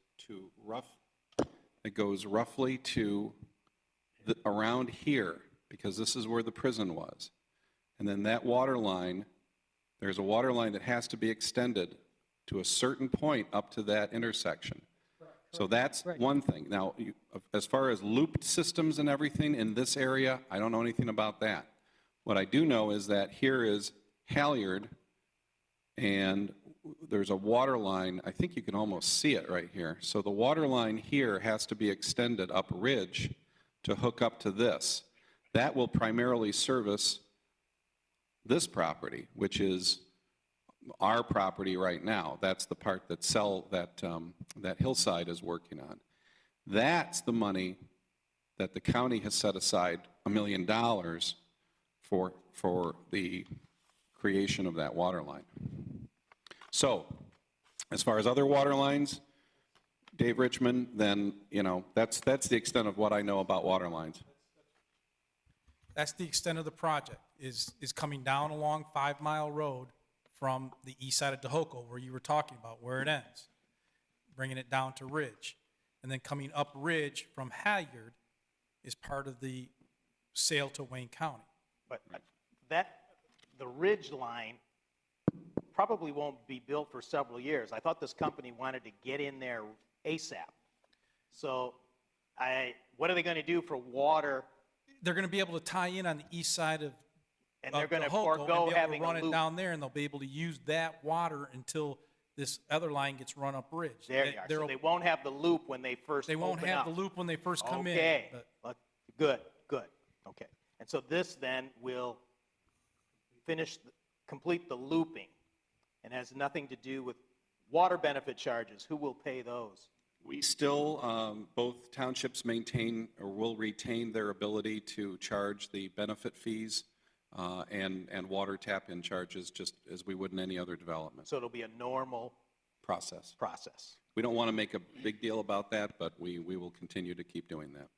Well, they'll probably complain that they're too high. They do now. They do now. Well, So, too bad. They're getting a whole lot now. I still eventually want to, no one's said, this company is based in, where's their headquarters? How big are they? And are they a boring company? They do underground boring? I'm sorry, what's your face say? Where's their headquarters? In Plymouth Township. That's their world headquarters? Is that their ownership? Yeah. Oh, it is? Yeah. Okay, they're not a publicly traded company or? I don't know. Look them up online. But Okay, so they're a boring company. They bore underground and place they do overhead. overhead lines. Well, maybe they do boring as well. I don't know, but they've. But their main customers are AT&T, Sprint, Verizon. So they're a subcontractor. Yes. Okay. And they connect, they string the lines or lay the lines if they're in the. 4G, 5G, 6G, they're going to do all of that down the road as well. That's why they're growing. 5G doesn't use lines. 5G, 6G, whatever it takes. All right, 5G is wireless. right. It's wireless fiber? It goes up to 11. Okay. All right. Anything else? Yeah, I'm sorry, I still got another one. And I think it's important that we get the first one right, because it's going to set the precedent for all these other brownfield plans that we approve that are part of this greater brownfield authority. Well, can I interrupt just for a second? Why would it set a precedent? Are you talking Because if we legally negotiate or practically? practically, if we negotiate one contract with one entity, they would expect the same. The second one in line would expect the same thing. But here's my bigger concern. The infrastructure that they're asking us to reimburse is only, if I am interpreting this correct, is only for their sole benefit. They're not going to fund a share of the entire $28 million that's needed for this infrastructure. It seems to me that we should have some type of an algorithm that says, Verita, you own 12% of this entire project. You should pay 12% of that $28 million up front as your portion of the infrastructure required for this entire brownfield. So how does that work in the world of tax increment financing? It does. Honestly, I don't think it does. All due respect, your question, well-founded, is effectively, and perhaps you already have policies for this, I don't know that, but effectively you're saying that there should be development charges for developers up front to fund infrastructure. That's what I'm hearing you say. And that's not the brownfield process going here. The brownfield process goes effectively saying, based on the value of a project you propose and requiring you to execute an agreement to guarantee that you will build that development, then the government essentially will generate those take that value and reimburse the cost of the extraordinary costs that were necessary, environmental or non-environmental, to help site you on the property. So we still come back to that question that we had: who's going to pay for that $28 million of infrastructure? It is paid for by the go ahead. In my opinion, at this moment, okay, because we don't know how many projects will come about, but it's going to be the 3 to 4 to 5 to 6 future brownfield plans from major investments that are made in this corridor, which will be leveraged as they come into being and be proposed in brownfield plans that you'll see in Plymouth, Northville, we'll see in Northville, and then that will be amalgamated in time to actually fund in component portion the infrastructure pieces that need to be built out across the entire area. Can you justify that this land is worth zero? Because that's our base, right? So it's really worthless? Its assessed value is 0 today, yes. I think it's time to get the township attorney in the action too. So I have a question for him, which is, the applicant is Hillside, but the resolution speaks of Verita. So is that appropriate? Is that right? Or should it be Hillside is the way the resolution should be worded? If the actual applicant is Hillside, it should be Hillside in the resolution, depending on whether or not there is any kind of contract with Verita. Usually there's a lease or something, right? Yes. For Act 198, we used to require seeing the lease. For this, apparently, it's new. We don't. Okay. The industrial facilities requires a lease. I did not see a requirement of a lease in the Brownfield Act. The applicant is Hillside Realty Investments LLC, and the resolution can reflect that. Yeah, right. This page, the first page, cover page. Yeah.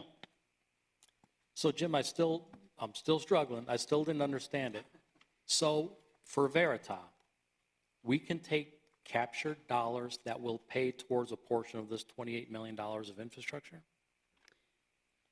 So you're asking for my opinion of what might be forthcoming, okay? So relying upon that, all right, what, as you understand, this project's before you tonight because of the desire of the developer to actually, to proceed, henceforth. So assuming that you were to approve this brownfield plan, at such time as that the MITC authority would bring forward a plan, it could be the Dehoko site, or it could be other sites, okay, in the near future, it's entirely conceivable that this plan could be absorbed, if you will, or assigned to be part of a larger plan of in which this value would then go to redirect, not only to pay off the cost or reimburse the cost that's proposed here, but after that, actually contribute to the larger cost of the infrastructure across the property. To be determined based upon structuring and the details, which we don't see yet. But yes, that's one mechanism, or that's one event that could happen, which is an assignment or an absorption of this plan in the future, or an enlargement of this plan to be a larger Dehoko and other property project. So why could we capture a portion of it if it's part of the MITC authority and not if it's a single standing authority? I think that you can do both, but the reason this project is before you is simply because this developer wants to proceed immediately. And there's no other, the Dehoko project has some months to do of work before you would consider anything. There's just work to be done on that site. And so time is of the essence for this developer, and that's why they requested the township's brownfield authority to proceed with a plan, and the process has brought it to you tonight. So we're approving this as a traditional Plymouth Township brownfield, like we've done since 1996. Right. Correct? Yeah. It will probably be assigned down the road to the new authority. Which means it doesn't necessarily act as a practical precedent for other agreements down the road as part of the MITC, I would think. That would be my position. But the tax capture on this property in the future would essentially be rolled into the greater pot as part of the MITC authority. So, any other questions? Questions or comments from the public? All right, now on this one, we're going to substitute the word Verita for Hillside Investments.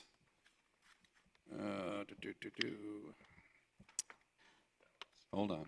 Hillside Realty Investments LLC. And before we do it, at least raise your hand. Who's the Hillside person here? Okay, you've asked that question probably 4 times now, Right. so he's not here. Oh, so he's But he not. does So that's have- all we need to say is they're not here. All right, well. Then I wouldn't keep asking it. Okay, I've answered the question at least 3 times that they have a representative here, and No, that was a different question.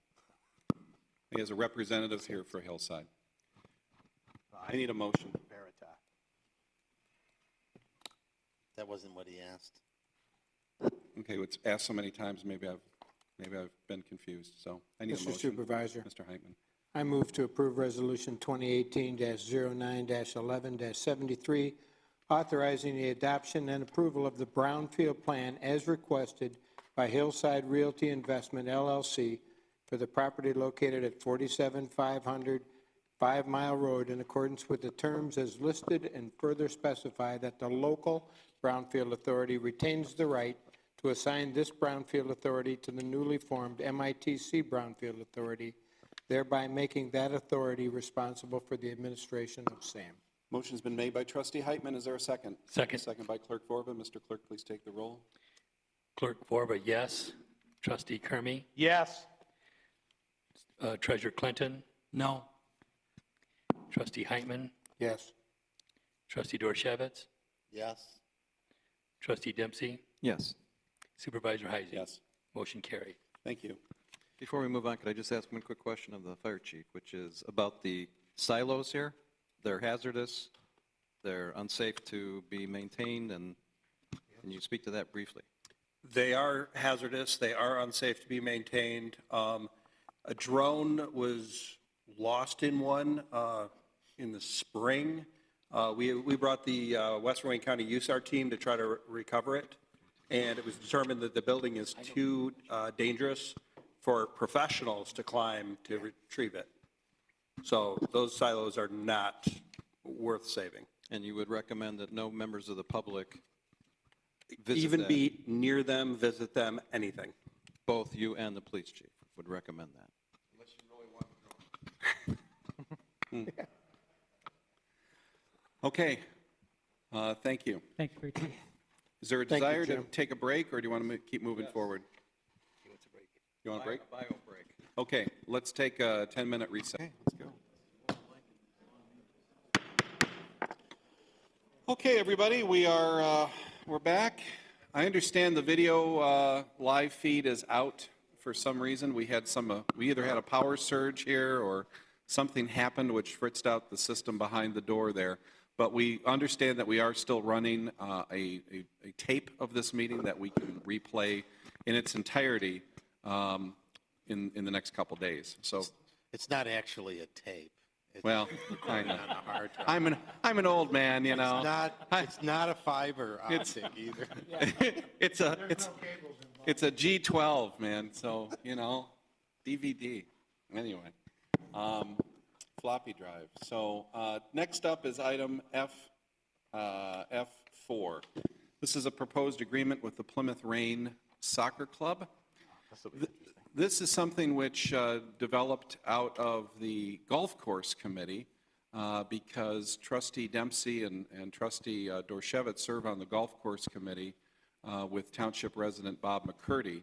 So Trustee Dempsey sort of initiated the discussions along with Sarah Weissel from our office. Sarah Weissel used a comparable contract from Canton as our stepping off point. The whole attempt here is to negotiate a deal with the Plymouth Rain Soccer Club, which is a youth soccer club, for the non-exclusive use of the Lake Point soccer fields in return for the Plymouth Rain doing regular field maintenance and other work at the site that would be, I think, of benefit to their players and the public in large, because it would be a very well-groomed and very professionally managed site.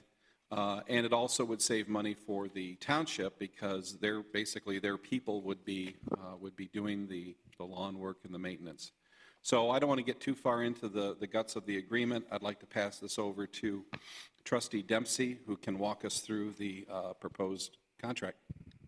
Yes, actually, we have representatives from the Rain, so I think they'll be able to do that. But just to echo and maybe clarify how I got involved, it was out of the golf course committee sessions, and some public members of the public at I think it was the last one actually made some comments about recreation, the golf course, need for more soccer fields potentially, and that led into how the current state of the Lake Point fields are an issue, and we have this soccer club, which I have no stake in, I have no kids in it, I have no relatives in that I know of, and so I was interested in hearing what the problems were, and so ended up meeting with members of the board, and from that came discussions with the supervisor and this agreement, which has, I think, a number of positive benefits to the township, as well as to this premier soccer club, which is our soccer club of that kind of stature here in the township. And so I hope that background's helpful. It came out of the golf course effort by way of some circuitous logistics, but I think this is of benefit, and so I look forward to your presentation and to supporting this agreement. Thank you. So with us tonight, we have 3 members of the Plymouth Rain Board of Directors. If you could give us your names. Yep, absolutely. Thanks for having us this evening. My name's Todd Fegerman. I'm currently the Vice President of the board. You're going to have to get closer to that microphone, Sorry. too. Hi, my name's Todd Fegerman. I am current Vice President on the Rain Board. Bob McCurdy, I'm the Plymouth Township resident, and I serve as an at-large member of the Plymouth Rain Board and on the Hilltop Committee as well. My name is Mickey Gerisilo. I'm Director of Coaching of Plymouth Rain Soccer Club last 11 years. So just a little bit of background about our club. So we are located here in Plymouth. The club has been around for over 20 years. I haven't been involved nearly that long, but Mickey's been a part of it for a good chunk of that time. We are a 501c3. There you go. That's the combination of letters I was looking for and numbers. And so it's run by a group of parent volunteers. We do have professional coaches. It is the local Plymouth Travel Soccer Club. I think many of you are involved in the soccer community. There is a very active soccer community in this whole west side of Detroit, and most of the communities have clubs. And like was shared, what the opportunity we have here, we think, is a positive opportunity for both the township and ourselves to enhance the fields at Lake Point. So we have been using those fields for many years. I don't know how long. I don't know if you do, Mickey, but we've at least 11 years. And but we've done it on more of an informal basis. I think the township has done the maintenance, but as was shared earlier, I think our desire to elevate the quality of the fields and our willingness to put money towards funding that, we kind of came to the idea of creating a more formalized agreement where we laid out responsibilities. We are willing to take on that maintenance, fertilization. If anybody has questions on the details, Bob's more of an expert on the sort of things we have planned, and a lot of the work already went on this summer to elevate the quality of those fields, and they're in great shape this fall for the season that's starting right now. So we want to take that on, and basically this agreement, really all we're looking for is more of a partnership, so that in the usage, if there's any discussion of other clubs or other significant usage, we're part of those discussions with the township, really. So that's basically what the agreement is leading towards. So if there's any questions, we're happy to answer them. Okay, Jack, do you want to provide any more backup? Or? Well, maybe Mr. McCurdy could speak a little bit about the details, but not too detailed, about field conditions. You were very helpful in the golf course process talking about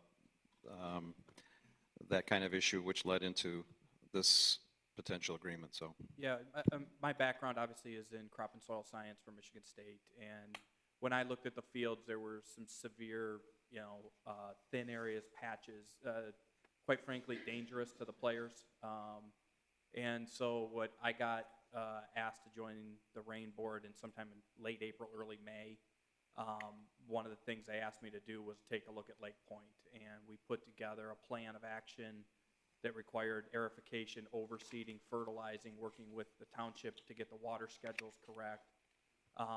And we've made, and we had just a handshake to do that investment at our own risk and our own cost with our own contractors. And Todd mentioned we've made the fields tremendously better just in the last 3 months of having the summer to do that. As far as the agreement goes, we basically, the Rain will take on the mowing of the fields themselves, not the entire park, but the fields themselves, for the entire duration of the summer, or for the entire duration of the growing season. Where in the past we would only do it in the seasons, we're now going to, as a benefit to the township to hopefully make the agreement work, we're going to mow it as well through the summer, so township staff and resources can be prioritized elsewhere, because the crew, obviously, you guys have is very small with a lot of responsibilities to get to. Additionally, we will contract with a licensed insured contractor to do any additional overseeding, top dressing, fertilizing, all the things that we need to get those fields in the level play that we need them for, rather than just rec quality level fields. We need them to be smoother, shorter, faster for the game to be played the right way. So we're going to take on all the maintenance, and we'll work in coordination with the township to get the watering adequately done as needed. A couple questions. In the past, when the township maintained the fields, did you have any input as to height of the grass, cut, mowing, anything, or Was it pretty much standard? We didn't have a lot of input. My understanding for the past few years, though, we had brought in people to do a supplemental mowing. So I think the township was mowing at some frequency, and often it would be too high, so we would bring in a supplemental mowing. We've also been paying to have the field striped, but that was the extent of what we'd done in the past. And we're looking to take it to another level to improve the quality further. Right now, one of the stipulations in field preparation is the township will check for inclement weather to decide if there is a game or not? I think we need to talk about that one. I don't want the township having to send something out there. Yeah, by 4 o'clock, somebody's going to decide if we're going to have an event on a particular day. I believe that was, like I think Mr. Heisey mentioned, that this contract is based on the Canton Township contract. I believe that came from that. That's certainly nothing that we need the township to do. We certainly can make the decisions about our own game. So if there's a I would have discomfort with expected that, that, we're fine yeah. with that being removed. So you want to eliminate 3C? Well, not the whole. The whole thing? At least the township shall evaluate field conditions prior to 4 PM. At least that part. But Yeah, let's talk about it. I think the 4 PM thing was simply because you have staff and employees at the fields after 4 o'clock. I mean, the only time that's ever really going to be an issue is a Friday night game where we have a 7 o'clock game, and our coaches would be there, 6, 7 o'clock to check the fields anyway. I doubt we do anything right now in terms of checking field conditions prior to a game. I would be shocked if we have somebody going out there to do that. Another question, facility use. The township agrees to consult with the club prior to granting authorization for any additional club or league usage of the fields. Who exactly from the township agrees to consult with who does this? Where are you? 2C, facility use. Page 1, yeah. I am concerned who else is going to use the field other than the rain. I hope somebody. So my objection to this in theory was based on the fact that there's a relatively small number of township residents that get to take advantage of it in the, democratization, for lack of a better word. I like to see that field available to kids that are not superstar players.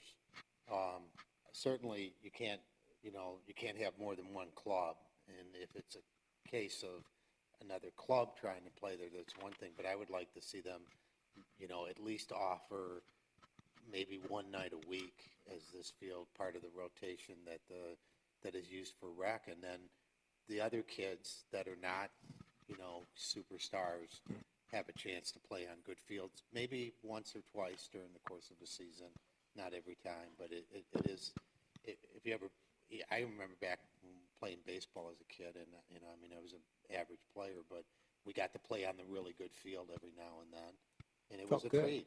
It was a treat.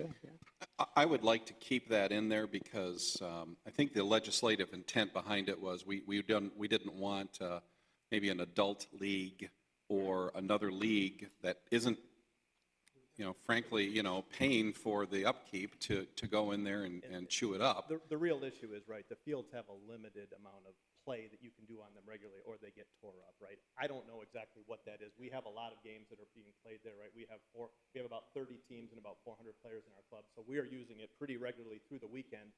Very rarely during the week. There are, I know, some men's leagues that play out there. We don't have any issue with that. The issue would be is if another soccer club, similar to us, showed up and wanted to put a significant number of games on it. All we're asking is that we're consulted. This agreement would obviously potentially need to be revisited if someone else is going to be utilizing the fields that have been maintained through our investment. Right? What about walk-on pickup game? Walk-on pickup game. Yeah, we don't have a problem with that. I mean, it's still a neighborhood park, and we've made it in the course of our deliberations, we've made it clear that we don't want to limit kids who just, if there's no league games going on, if some kids just want to go out there and kick a ball around, play frisbee or something like that, we're not interested in regulating that. Exactly. There's no intent to restrict the field from drop-in people playing.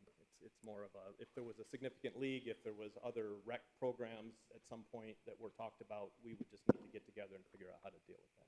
So your thought is that the township agreeing to consult with the club would only be a Courtesy. Yeah.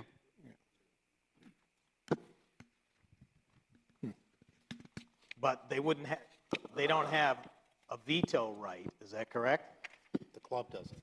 Doesn't say so. It agrees to consult with the club prior to granting authorization. I mean, it even kind of leans very heavily in our direction.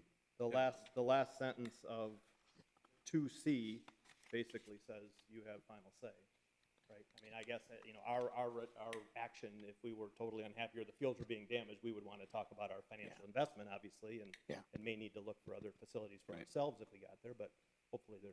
Well, I'm just more concerned that we have to assign somebody to be the field representative from the township who basically says That would be the yay or nay to supervisor. people coming around. Supervisor will be out there at 4 p.m. on Friday. Because I don't I'm want going to be out there at 4 o'clock on a Friday night. Because, He's we always on can duty. create a deleterious effect I'll on the be mowing the condition lawn of the on field. Saturday morning. I think he has a closed-circuit television monitor on the field, Yeah, so. yeah. So back to the issue of your membership, there are a substantial number of township residents on the board and as players, isn't that? Yes. So how many players have a Plymouth address? A Plymouth address, Percentage? about 50% of our 400. 50%. That's lower than I would have liked, but.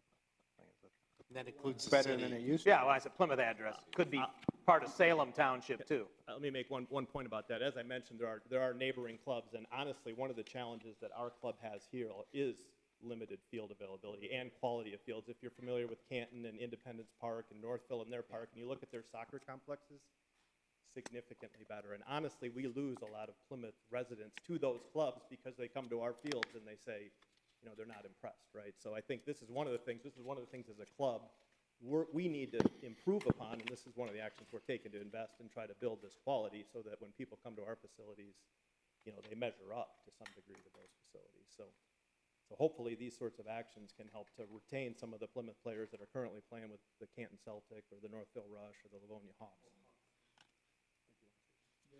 We have a lot of players actually leaving our club because of the training facilities. And currently right now we have over 100 kids playing for Hawks, which is based in Livonia. And we have our over 150 kids right now in Canton. They actually from Plymouth playing there because of the training facilities. I'm involved for club over 11 years, and I can tell you this. We're trying to help our members to have a better service during the training sessions and the games. And I will tell you, we have at least a couple of years back, couple of games being canceled at Lake Point because of the field condition. It was staining water. It was also not playable spaces. It was also the holes right in front of the goals, big chunk of the staining water. So, it was really, to me, it was first really embarrassed. I was very embarrassed, serving how beautiful actually Lake Point it is and not being playable. So it was very concerning. We have a lot of injuries also during our games because of the field condition. So that's based, why we said, how we can help our township and how we can help our members to have a better service. Okay. Does this agreement include the other fields that are smaller?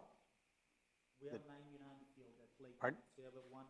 So we have one 11-11 field and 199 in Lake Point. So you will do both, you will take care of both? Correct. Because years ago, the Plymouth City Recreation Department took very good care of them, and then something happened and they went away. So the city of Plymouth will, which I've been advocating, take it back over, will not be doing that if we handle this with rain. And that was kind of part of my point, is that could some arrangements be made so that if the city rec league wants to use one or both of the fields, again, I said one day a week or something like that, then we could kind of get a compromise and get the best of both worlds. Yeah. But what happened with that back, I mean, and Steve Anderson talked a lot about Right. these issues. He talked about lack of field rotation. Yeah. He talked about some of the conditions relative to how the field had been maintained. But his words were not very popular with the then current board, and therefore We did nothing. He was uninvited from maintaining those fields. I wanted to ask you about we spent about $100,000 twice to mitigate standing water. What is the present status of the standing water? Because this has been a fairly wet year. So Drainage. The fields are good. I think if the sprinklers are maintained properly and we're watching that and making sure that they're running right, we don't have a problem. We had an issue a couple years ago because there was some leakage from sprinklers, but once that was corrected, not a problem. So if the maintenance is done right, no standing water issues. Was that done at both fields or just one? That drainage project? One, Pardon? just a big one. That's the PADU system where we Yeah, put the capillary type tube. yeah. That was only done on the 11 versus 11? Yes. Okay. Was it worth it? I don't know. Yeah, Parjan is a tremendous technology that, it redistributes the water deep back into the soil, and it's made a huge difference. There's one, spot the size of this podium that is, it's basically a non-issue at this point. Okay.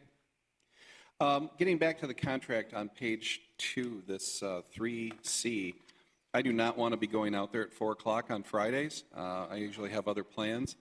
Maybe Sue Brams will. Who? No. Yeah, Sue Brams has other plans too. Do we need 3C? Do we really need the whole thing? To me, it really gets into the nitty gritty of We what don't you. need it from our perspective, no. Does anybody at the table?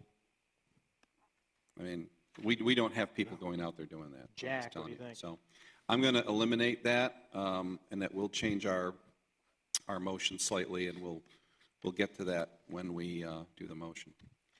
Anything else? Well, okay, if we eliminate this, are we exposing ourselves to any liability because somebody made a bad judgment and somebody got an ACL? And blame it on the field.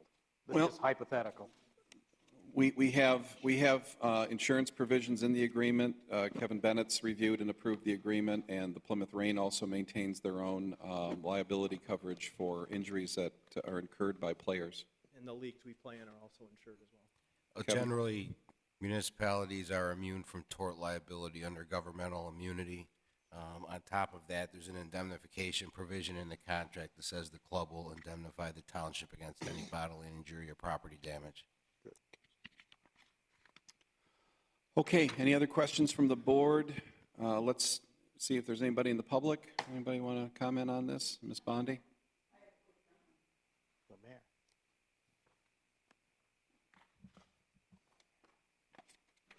Susan Bondi, lived in Plymouth Township for 48 years in Lake Point, and I'm happy to say my grandson is now playing for Plymouth Rain. So they might have grandparents if the parents. They might.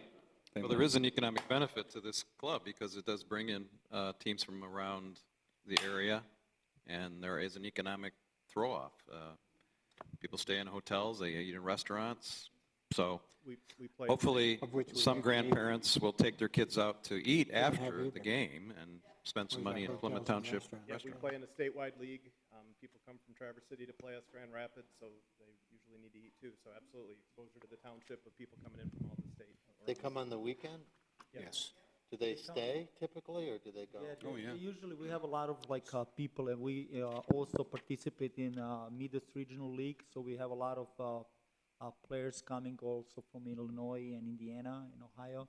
So it's, when I came to the club 11 years ago, we have 190 members at that point, as now we have over 400 kids as today. So we're really growing, and we really need the green space. So you have other fields that you play on, right? That are the home fields? So Where are they?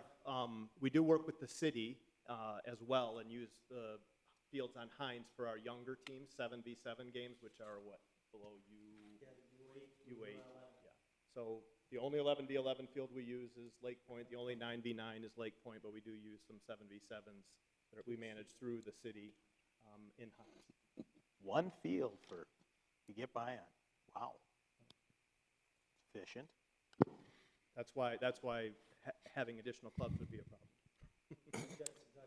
Another problem we have, like, believe or not, we haven't got, during the September and October, we playing 55 games on 11-11 field. And In a week? No, over the season. So that's why it's very hard to manage the field, and it's so many games going during the weekend. So we're like starting the games basically from 9 a.m. and we finish around 6 p.m. So it's a lot of games. Any other questions from the public or from the board? I would just recommend that under the proposed motion that we move to approve the letter of agreement as amended. So whoever makes that motion, just include as amended. Are you ready for a motion? Yep. I move to approve the letter of agreement with the deletion. As amended. As amended with the deletion of 3C with the Plymouth Rain Soccer Club regarding the use and maintenance of the Lake Point soccer fields, and authorize the supervisor and clerk to sign on behalf of the township. Motion's been made by Trustee Dempsey. Is there a second? Second by Clerk Vorva. Mr. Clerk, please take the roll. Trustee Kermy? Yes.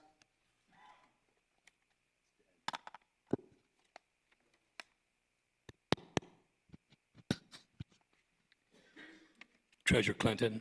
Yes. Trustee Heitman? No. Trustee Dorshevitz? Yes. Trustee Dempsey? Yes. Supervisor Heisey? Clerk Forba, yes. Motion passed. Okay, thank you. How long is I didn't look. How long is this for? I believe it's 2 years. Yeah. 2 years. At which point we can see how it works out, you know? Yeah. Thanks, guys. We have new trustees to come. Next is item F5. This is a tribute to Russell Kirk, and Trustee Dempsey is handling this one as well. Yeah, I'll try to make this relatively brief given the lateness of the hour, but Russell Kirk was a premier political science theorist born in Lower Town, Plymouth, according to one of our most distinguished residents, it's called. Raised in this community, went to Plymouth High School along with some relatives of some of the folks, at least one of the folks in this audience, and who's been sending me materials related to that, both his mother and Mr. Kirk, so that's really been awesome to see. He went to Michigan State University, graduated with a degree from St. Andrews University in Scotland, the first, I think, American, maybe the only American to get a PhD there, not a golf trophy, but instead a actual degree at St. Andrews. And this is the 100th anniversary of his birth. His widow is coming to Plymouth in October. The library is holding an event to commemorate the anniversary of his birth. That's on Friday, October 19th at 7 p.m. The city's doing a resolution, so I think it'd be good for this board, this township, to recognize his contributions as a person of letters, distinguished thinker. His initial book, basically his PhD thesis or dissertation, sold 1 million copies roughly while he was alive. The Russell Kirk Center is in Mecosta, Michigan, and so here's a distinguished Michigander that probably not too many people know. There is a little publication that the Plymouth Library has, Russell Kirk, Pillar of Tradition. I have a copy if anybody wants to see it, so I would very much appreciate if the board would adopt this resolution.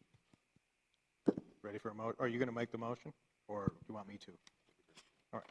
I move that the Board of Trustees approve Resolution 2018-9-11-74, that the Charter Township of Plymouth, by way of this resolution, 2018-9-11-74, does hereby approve this resolution honoring Russell Amos Kirk and declare October 19, 2018 Russell Kirk Day in Plymouth Township, and authorize the supervisor and clerk to sign same. Thank you. Motion's been made by trustee Kermy. Is there a second?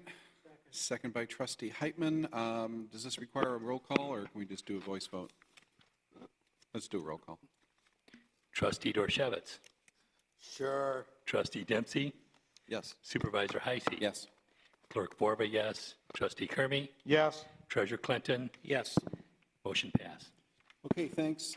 Next up is... don't ask me, or- Sorry, Trustee Heitman. I guess yes now.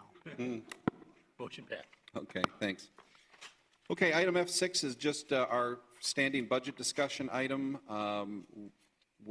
Cindy Kushner is here, and we can answer any questions that you might have from the draft budget that was presented last week.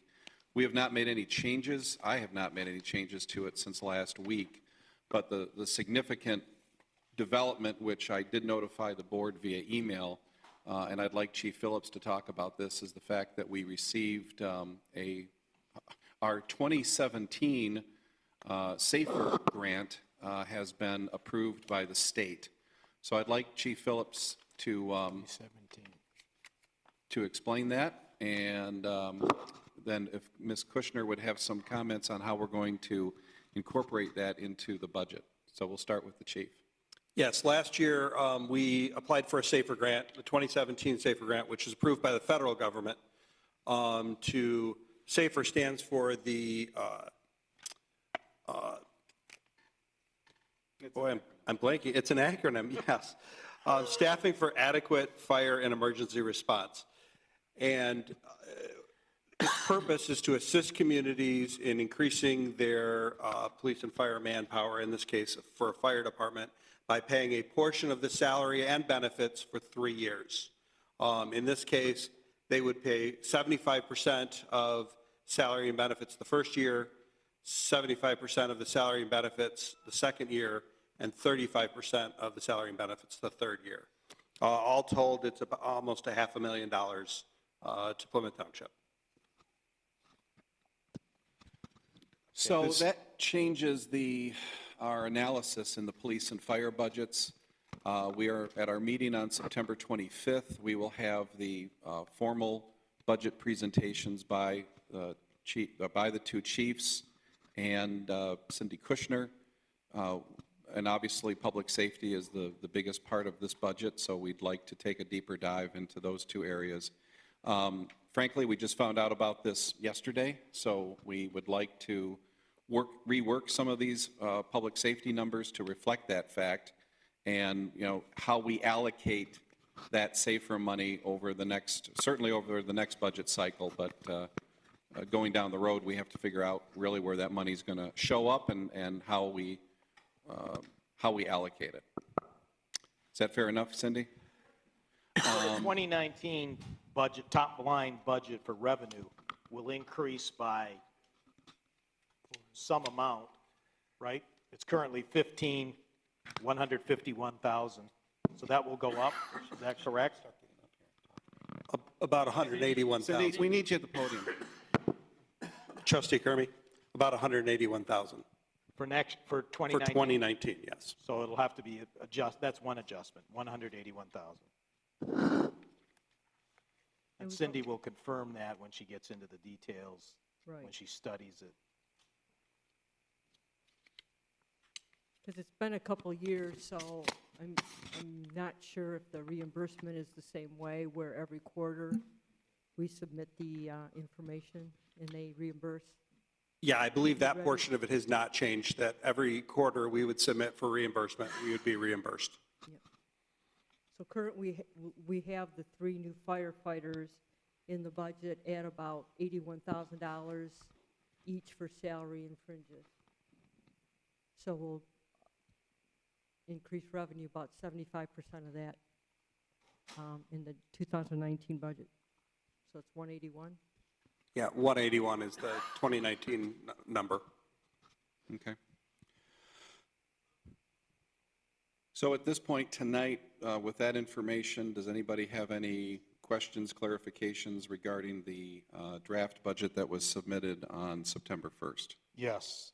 Exhibit D, D, did you say? D is in dog. Okay. Under park. I want to talk about these a little bit. The rain handler for the pavilion, Yes. my recommendation is that we try it out.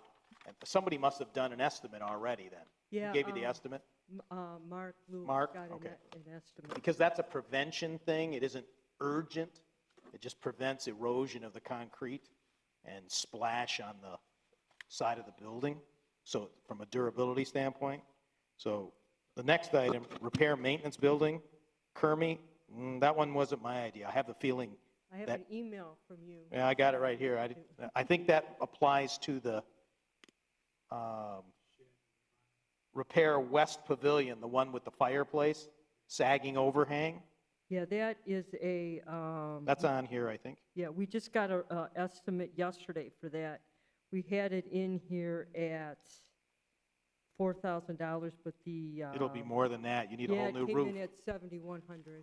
You need a whole new roof. Well, the It's roof leaking. is $12,000, so we have to, You're going to have our building guy. I looked at it. That roof is leaking in the main section. It's starting to rot the wood. You need to take a good look at preservation. It's on the east side now is where it's leaking. yeah, So- we had two roof estimates done also. And it's only 7,100? That's a bargain. Well, no, the repair of the one is 7,100. To re-roof the thing is like 12,009. So it's 71 plus 12. Yeah. Okay. I really think I know it needs a new roof. Yep. That's the one with the fireplace. I don't know what you call it. Chuck, how old is that pavilion? Pretty old, but it burnt down once and was replaced by an insurance company. Probably burned down in the late 90s. But for some reason, the deterioration, the overhang just probably wasn't done right on the west side. And just the roof is decayed.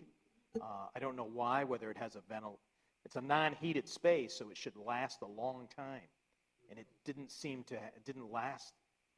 Non-heated space roofs done right could last 40 years.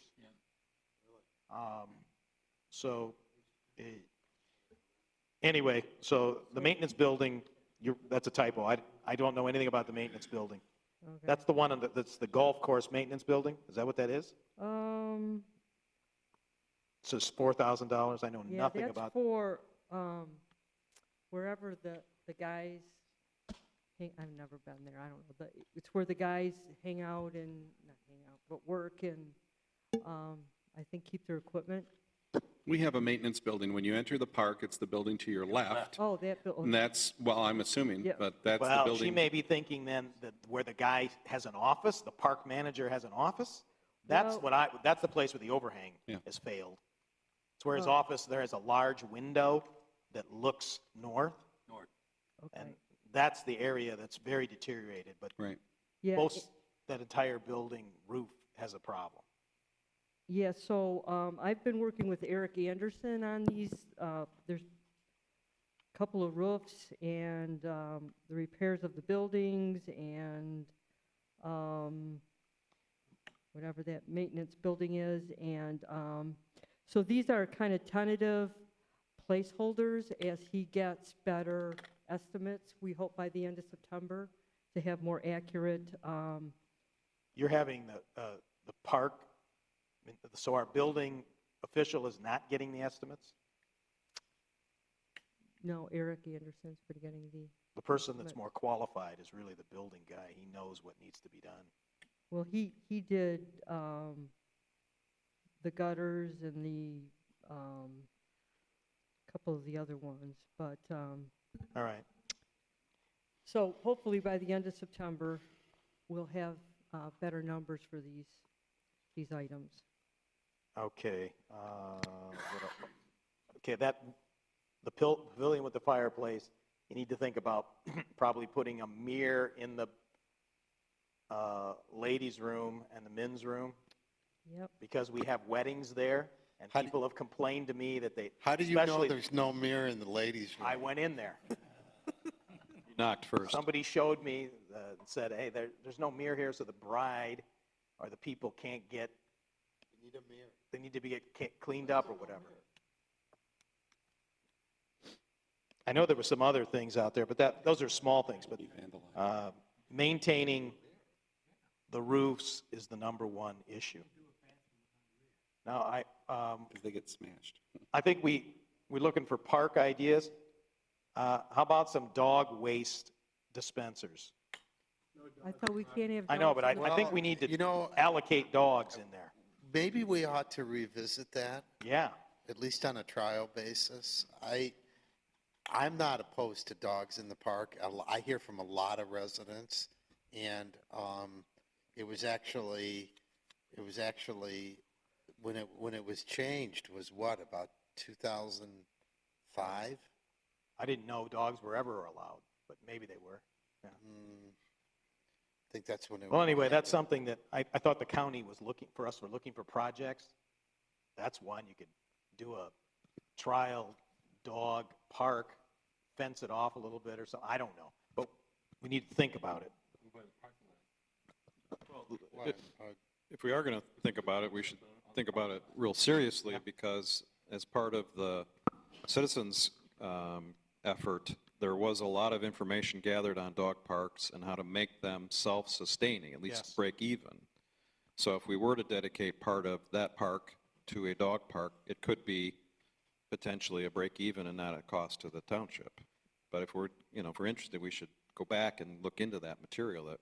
Or the county has park money, and maybe if you needed to put something in, the park money for that. But so, yeah, I'd like to consider doggy.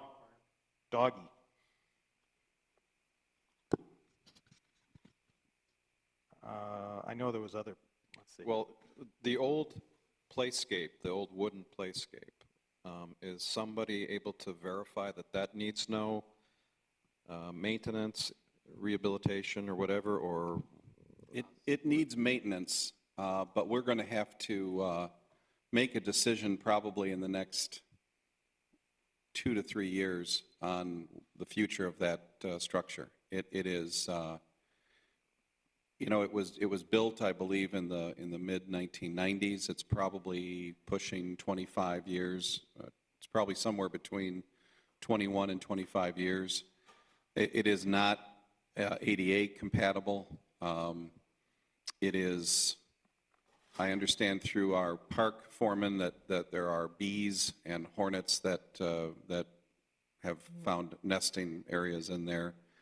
It's prone to vandalism, and it's made out of wood, and it's not going to last forever. So it's a long-range decision that we're going to have to make, and if that, I don't think it can be rehabilitated any further.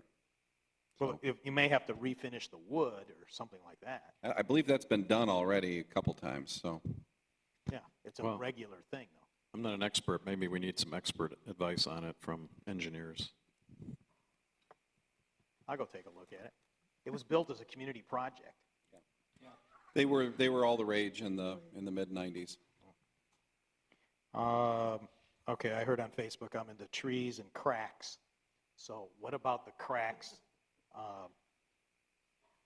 We had an estimate to fill the cracks so that we can preserve this entryway with the stamped concrete, because when water gets down in, we already have some estimates, so we need to think about that.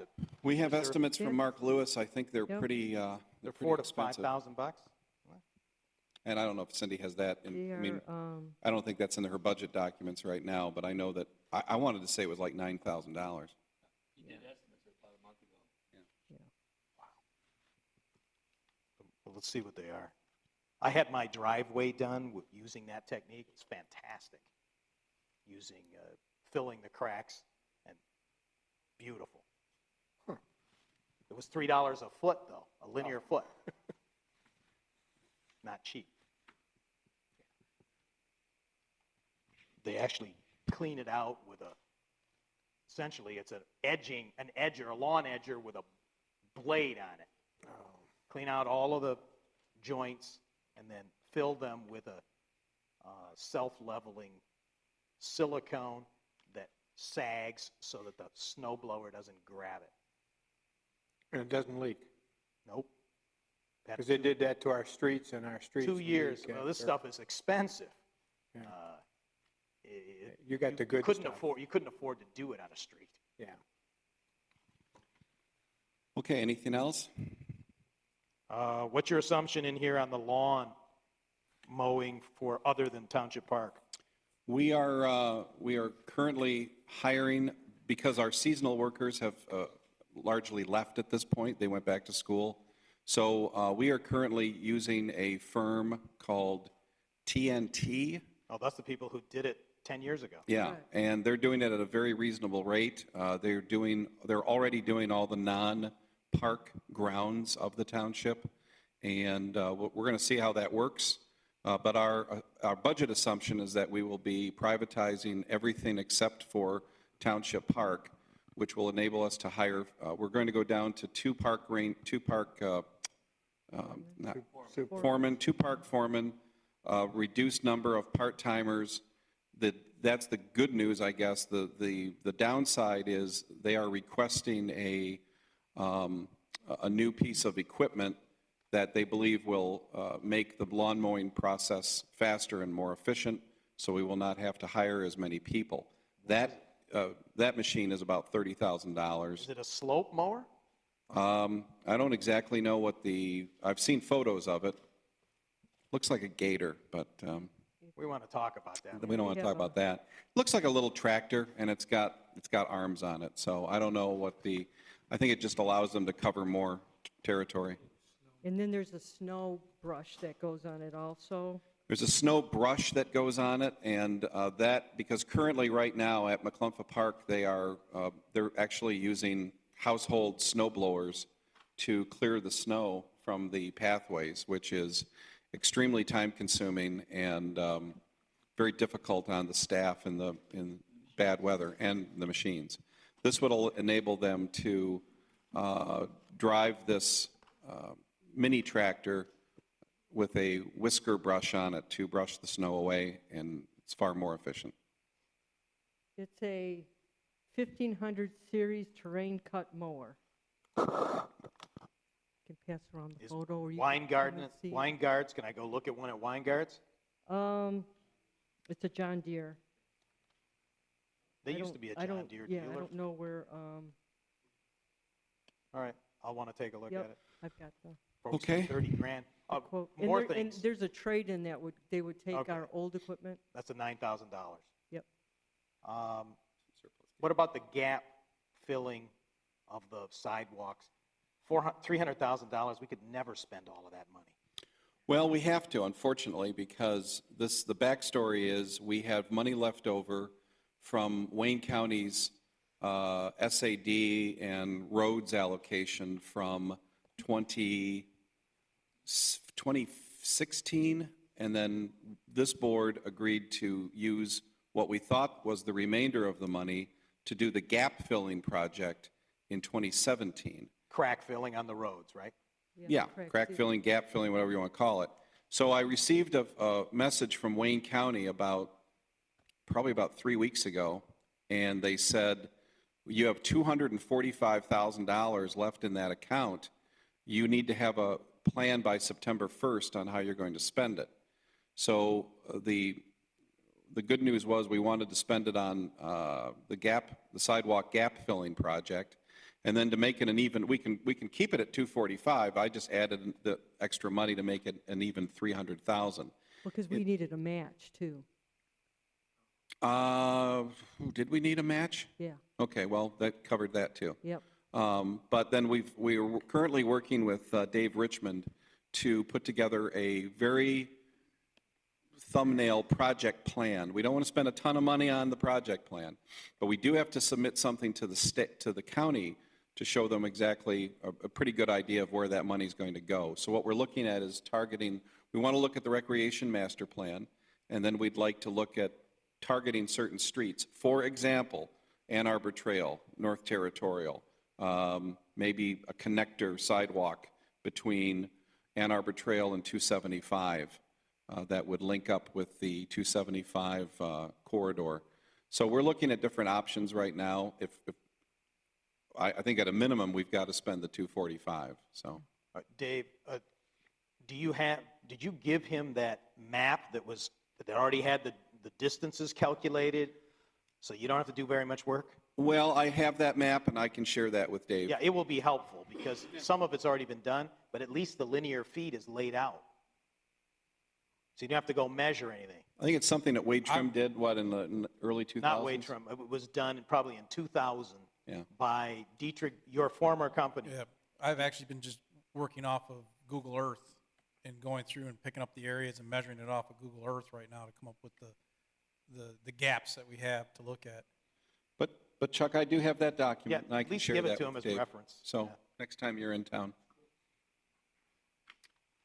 Okay.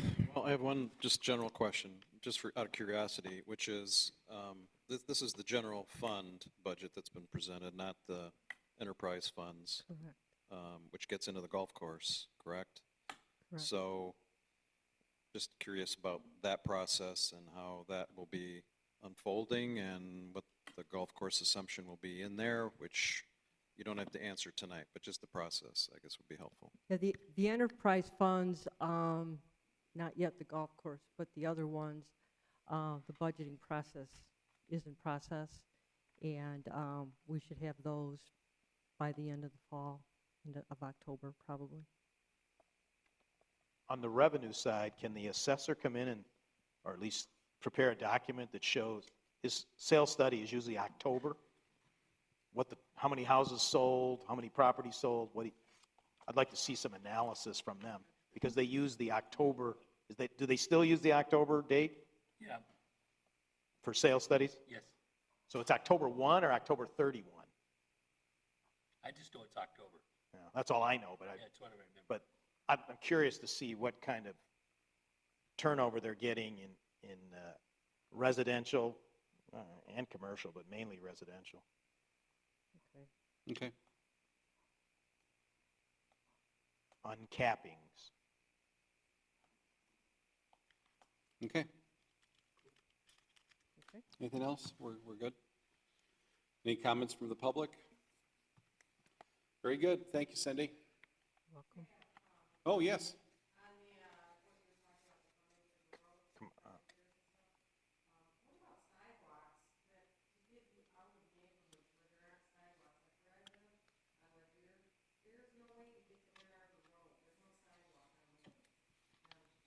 Yeah. Well, when many of the subdivisions were originally set up and they went through the site plan review process and the planning process, in many cases sidewalks were not installed, either at the request of the developer. I've even heard stories where the residents themselves did not want sidewalks installed because they didn't, for whatever reason, they didn't want to have the aesthetic disruption. Well, we can install sidewalks in neighborhoods, but that would have to be through a special assessment district, which would be similar to what neighborhoods can do right now to help repair roads. And we've had our attorney investigate this in the past, and we can certainly have, we can do special assessment districts for sidewalks, but the township does not have money. We do not even have the legal authority to build sidewalks. Technically, that would be the county, but really under our sidewalk ordinance, it's ultimately the responsibility of the homeowner. Kurt, we built sidewalks before. Isn't that what this money is from the county? We can use it for sidewalk building. Well, this is a special one-off situation where if we do not have a project ready to go, then we are in danger of losing the money. And so this is the sidewalk gap program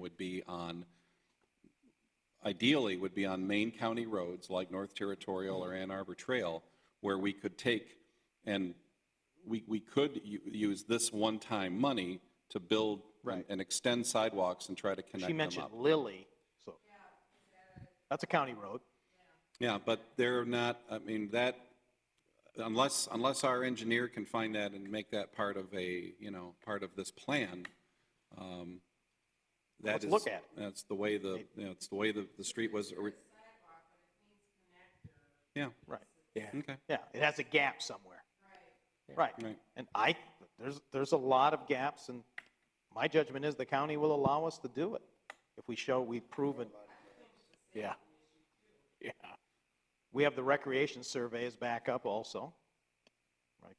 So we built the sidewalk on Haggerty Road. So a lot of the reason for the gaps are that as a township, we don't have the power of, to take it.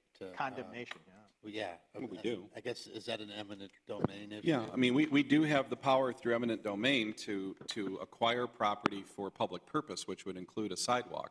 One of the issues that we have, and I'll use Ann Arbor Trail as an example, where we have sidewalk gaps, we have ownership issues because originally the easement, the easement went to the sidewalk, but that was when Ann Arbor Trail was basically a dirt road. So as the road expanded, the road easement encroaches now onto the private property owner.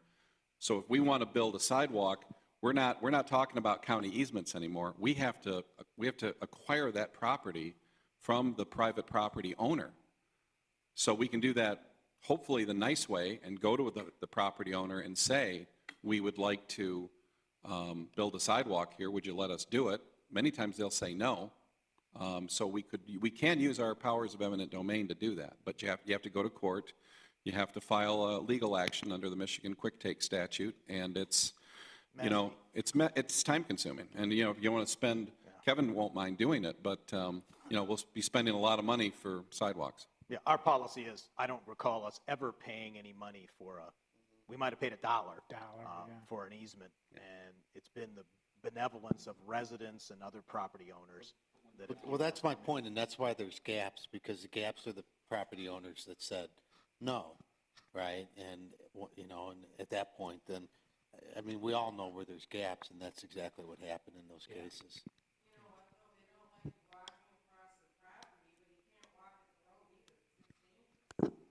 Right, but we can't just go put a sidewalk on their property if they say no. They own the property. They own the property, so. And there's no public right-of-way, there's no easement, there's no county easement. And even if there was a county easement, we would still have to get their permission. I mean, so. Talk to the owner. Talk to the owner. If not, then the township would have to make a policy decision to hire our attorney to condemn property for a public sidewalk. End up in court, and it costs more for him than it would for the sidewalk. There is one interesting. I think we should cut his rates. Yeah. Oh, no, come on. They're the lowest around. There is one interesting thing, which is this putting of a sidewalk very close to the road. Yeah. The county did this when they redid Beck Road.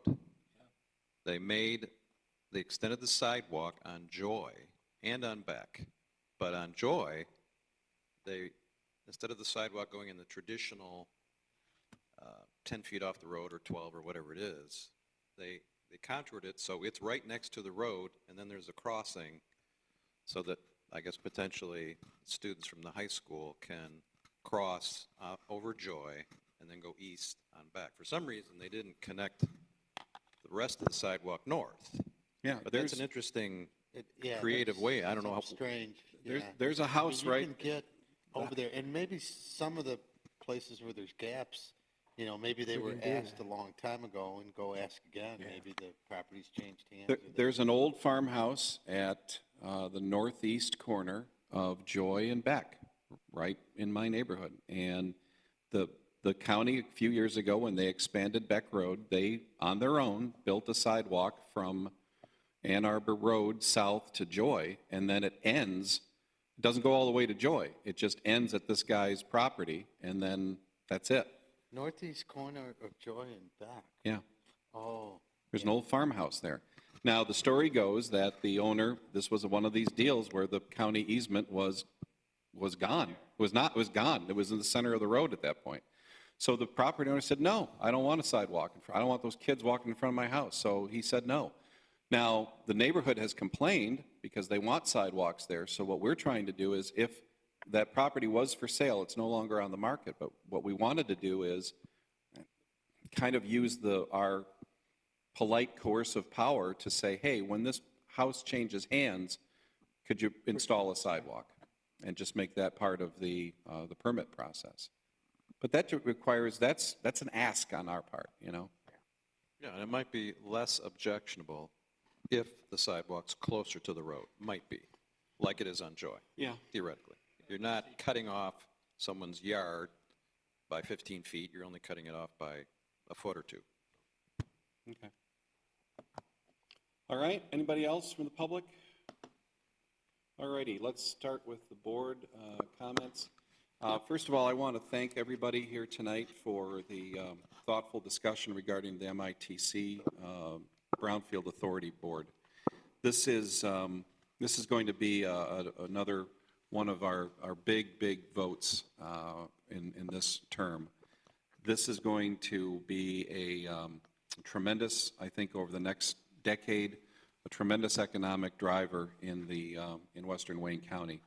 It's going to create jobs, it's going to create economic development, spin-off economic development, and it will be, it really is the culmination of about 10 years worth of effort by a lot of people to help redevelop a site that I think most people had written off. And so I want to thank everybody here, and especially want to thank Gary Heitman for attending all these meetings with me and subbing for me when I'm absent and vice versa. And it's been great to be able to use your economic development expertise from the private sector. I also want to thank our fire chief, Dan Phillips, for the successful obtaining of the SAFER grant. This will help us tremendously in the retention of the 3 firefighters that we intend to hire later this year. What I want to make clear, though, to the public is that this does not impact our request for a millage on the November ballot. We are not out of the woods by a long shot. We certainly will accept this money, and we appreciate this funding, but it does not change our long-term financial outlook. So as Treasurer Clinton has pointed out at board meetings in the past, the millage is still, we believe that the millage is still required to help us cover our long-term obligations to our first responders and their families.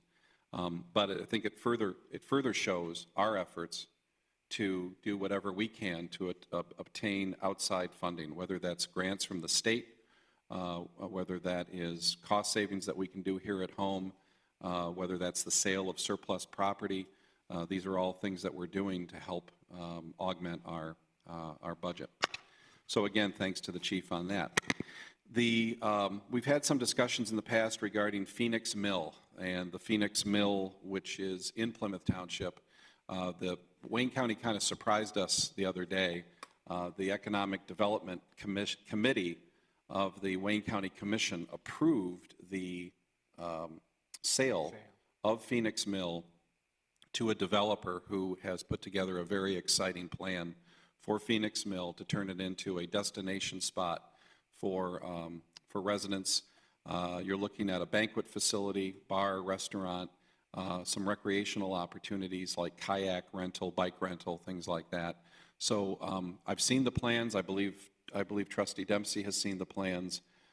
It's a very exciting project. They want to get in front of this board or in front of the township in the worst way. We have a very full agenda in the next couple weeks. So what I have recommended is that they come before the Planning Commission on, I believe it's Wednesday the 19th at 7 o'clock. They would come before the Planning Commission. I believe Bob Dorshevitz is our rep on that. And what we would just do is we would invite all of you to attend that meeting if you can. If not, we will have copies of the proposal available. I think we do have some conflicts that night, but we'll make copies of the plan available. But I think if the county people can get in front of the Planning Commission and sort of give them a heads up of what this is going to look like. So that's October 4th? No, September 19th. September 19th. Yeah, so that's like next week. So they're really hot to trot. If it doesn't work out, then maybe they can come before us at a later date, but I think they really want to get moving. And that's all I have at this point, so we'll move on to Bob. Nothing. Gary? Nothing. Jerry? Nothing. Mark? Nothing. Jack? Chuck?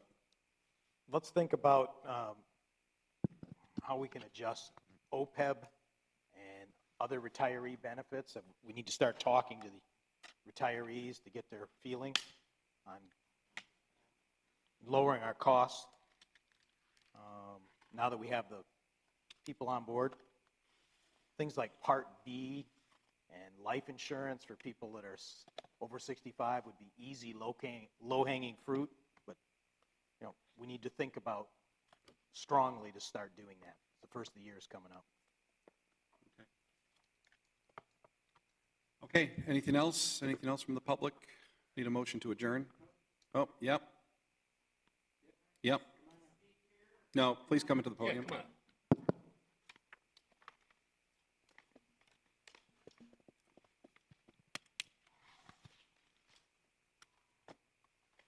on. Okay. My name's Terry Begas, resident of the fine Plymouth Township. I noticed on my tax bill that there was a admin fee charged for the property, on the property tax bill, a new, like for the winter and the summer bill. And so I've got three things, okay. I wanted to know what the property, what is it used for, the new admin fee, and why it was necessary to implement it at this point in time. And let's see, what the anticipated rate of increased charges are going forward with this. Okay, and I also have a suggestion or a proposal. Okay, why not substitute the fines levied against homeowners who don't take care of their property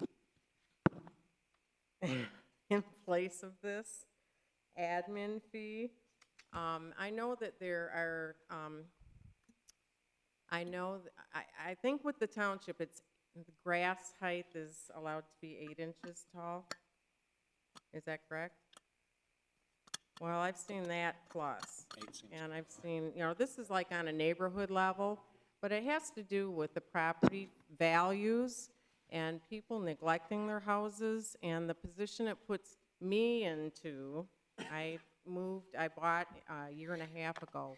It puts me in an awkward position of having to be the person to represent everybody who, has an issue with somebody. And it really reflects on the property values. And honest to God, I wish that people would be fined for not taking pride in their properties. You guys could be the township could be making money off this. It could be put, if they don't collect, as far as collecting that goes, it could be put on rolled over on their tax bills, okay, if they don't pay. There's solutions, but it's other places do this. So I'll start with your last comments first. We do have a grass ordinance in the township. I don't think it's 8 inches. I think it's less. Is it 8? It's Kevin? 8. Okay. It's All right. 8. So we have a grass ordinance, and if you don't cut your grass, we have a company that will come out and cut your grass. Then we will bill that to the property owner. That just is meant to recoup our costs. That's not a profit center for us. We're prohibited by law from profiting from fines and penalties and things like that, whether that's a civil infraction or a criminal matter. We cannot profit from fines and penalties. As far as other fines and penalties that are levied on residents for blight conditions and things of that nature, I don't believe we really generate a whole lot of money on those. Typically what we try to do is abate the nuisance. So if you have a gutter or a downspout that's broken, if you have a tree that has to be cut because it's interfering with your neighbors, the objective of the building department is, rather than to penalize people, is to compel them to make the necessary changes. If you can't, then our final solution is to take you to court, which we really don't want to do, because even though our attorney is very affordable, it's still very expensive to have to take people to court. And in the end, there's no guarantee that we're going to win, because the judge can have mercy on the person, and we end up being the bad guy, and the judge can say, well, just get it, I'll give you 60 days to clean it up. Okay, and nothing ever happens. So it's an endless cycle, and we've seen that happen. So, as far as getting people to keep their homes neat and clean, again, we are more of an agency that tries to compel compliance rather than to force it. And in either event, we're not making money. We're really not making money on that, and we're not allowed to make money on fines and penalties. I know some other cities that may have some hefty lawn mowing fines, like $400 and over $100. Well, they're not fines. I used to work for a city that had a very aggressive lawn mowing program and had a lot of people who did not mow their lawns. And the lawn mowing charges were very high. And it was, times have changed, but I don't know if they could get away with that today, because there's a Supreme Court decision, Michigan Supreme Court decision, that says we cannot profit from a service or a fee that we provide. It has to cover the actual costs. So while if I hired somebody to mow my lawn for $50 a week, but the township was charging you $500 to do the same service, that person now has a valid argument that you, the township, are either profiting from this enterprise or you're penalizing me without due process. So if you're going to hit me with a $500 ticket, then hit me with a $500 ticket. Don't charge me $500 for a lawn mowing service. Dearborn charges $103 and Garden City charges $400 to date. Okay, well. 400, Garden City. Okay. To date. They might not be fines, but that's what they charge. They have companies that mow for them. But I'm talking about blight. I'm talking about faded paint down to the wood. I'm talking about rotted wood. I'm talking about weeds that are broadleaf where you can't see any grass. I'm talking about the weeds that, I don't know what they're called, but the ones that get tall that have the little thick thing on top that slaps your jeans when you walk through fields. I live next to a field. It's like rural. It's not a rural area. That's what I'm talking about. I'm talking about a hole in the roof, a hole in the easement. I'm talking about raccoons living in there. I'm talking about a woodchuck that lives in the neighborhood that comes. Yeah, and again, those are all things that we can address. If you give us the address, we can have the building department out there. But again, we're not. I don't want to go to court and represent everybody else because I'm the new guy that moved in next door in the wintertime that didn't know this existed. Okay. You see what I'm saying? When did you move in? It's not just one thing. You just moved in the neighborhood last winter? A year and a half ago. I moved in the wintertime where I couldn't see any of this. I had no clue. It would have made a big difference. Trust me. It would have made a big difference. And I don't want to go to court. I really don't. Well, you would not be the one going to court. We would be the ones going to court. The taxpayers would be paying for the litigation. We might have you as a witness, but that's how that would work. Okay, well, I was just proposing something else, but with the other three, can you address the other three questions, please? With the fee, admin fee for on the winter. Right, so the property tax administration fee, this is the model that the state of Michigan put in place years ago. And the administration fee is intended to cover the cost of managing your treasury and your assessing functions within the township. Why those two? Because those are the two functions within the township that benefit all of the other taxing authorities. When you write a tax check, we are in turn processing it for the state, for the county, for the school district, et cetera, et cetera. So we're working on behalf of all these other taxing authorities, not just for Plymouth Township. So the state years ago said the model should be the tax administration fee covers the cost of those two departments, and your taxes then cover the cost for all the other essential services, fire, police, building department, DPW, et cetera. Okay, so that's the model that was put in place by the state. For whatever reason, Plymouth Township did not follow that model for years and years and years. In my opinion, we shortchanged the township because we were using tax dollars to cover administrative functions and in essence, taking that money away from essential services like police and fire. So we corrected that model last fall. The board approved implementing the administration fee. Okay. I would say in the mid 90% of the communities in all of the state of Michigan have an administration fee on their taxes. Oh, I get that, I know. They Did you do. move here Some from? are higher, too. I You know moved here that. from somewhere else, or? Pardon me? You said you recently moved here, so A year and a half ago I moved in. from where? Why? From where? Why, do you ask? Well, because it would go to the question of the tax administration fee. So for example, if you came here from Livonia or Dearborn Heights, they all have tax administration They fees do. as well. Yes, they do. Yeah. That's why I said, I know some are higher. I understand that. I just wanted to know because I don't recall reading or seeing it. I was taken by surprise. I don't when think it looked at can my be bill. higher by law. It can, technically, it cannot exceed 1%, but it can only cover the cost of your tax and assessing. So this last go-around this year, it's actually less than 1% because it costs less than 1% to maintain those two I think departments. it was 1% on the winter. Right. And then less than. Now it's down less to than about 1% on the summer. 0.92, something like Yeah. that. You have to recalculate that every tax every tax bill? For the year, for the tax year, yeah. So for example, if you came here from Dearborn, I can guarantee you your taxes in Dearborn are a lot higher than they are here. So your tax administration fee in Dearborn is also higher. They have a lot of what am I looking for? Amenities? Amenities, thank you, to cover too, though, more than here. Sure. So, apples for apples. Well, they also have dedicated millages for recreation that are probably about 4 mills. They also have mills for environmental remediation and Rouge River cleanup, which exceed 4 mills. They also have recreation, amenities that go back to the 1950s when they were swimming in money because of Ford Motor, and those days are gone. So they're closing, pools, neighborhood pools, and cutting back on some of their stuff. But they still have a lot more than we do, but they also pay a lot more than we do as well. I get that. Thank you. Okay. All right. Anybody else? Very good. I need a motion to adjourn. Mr. Heitman.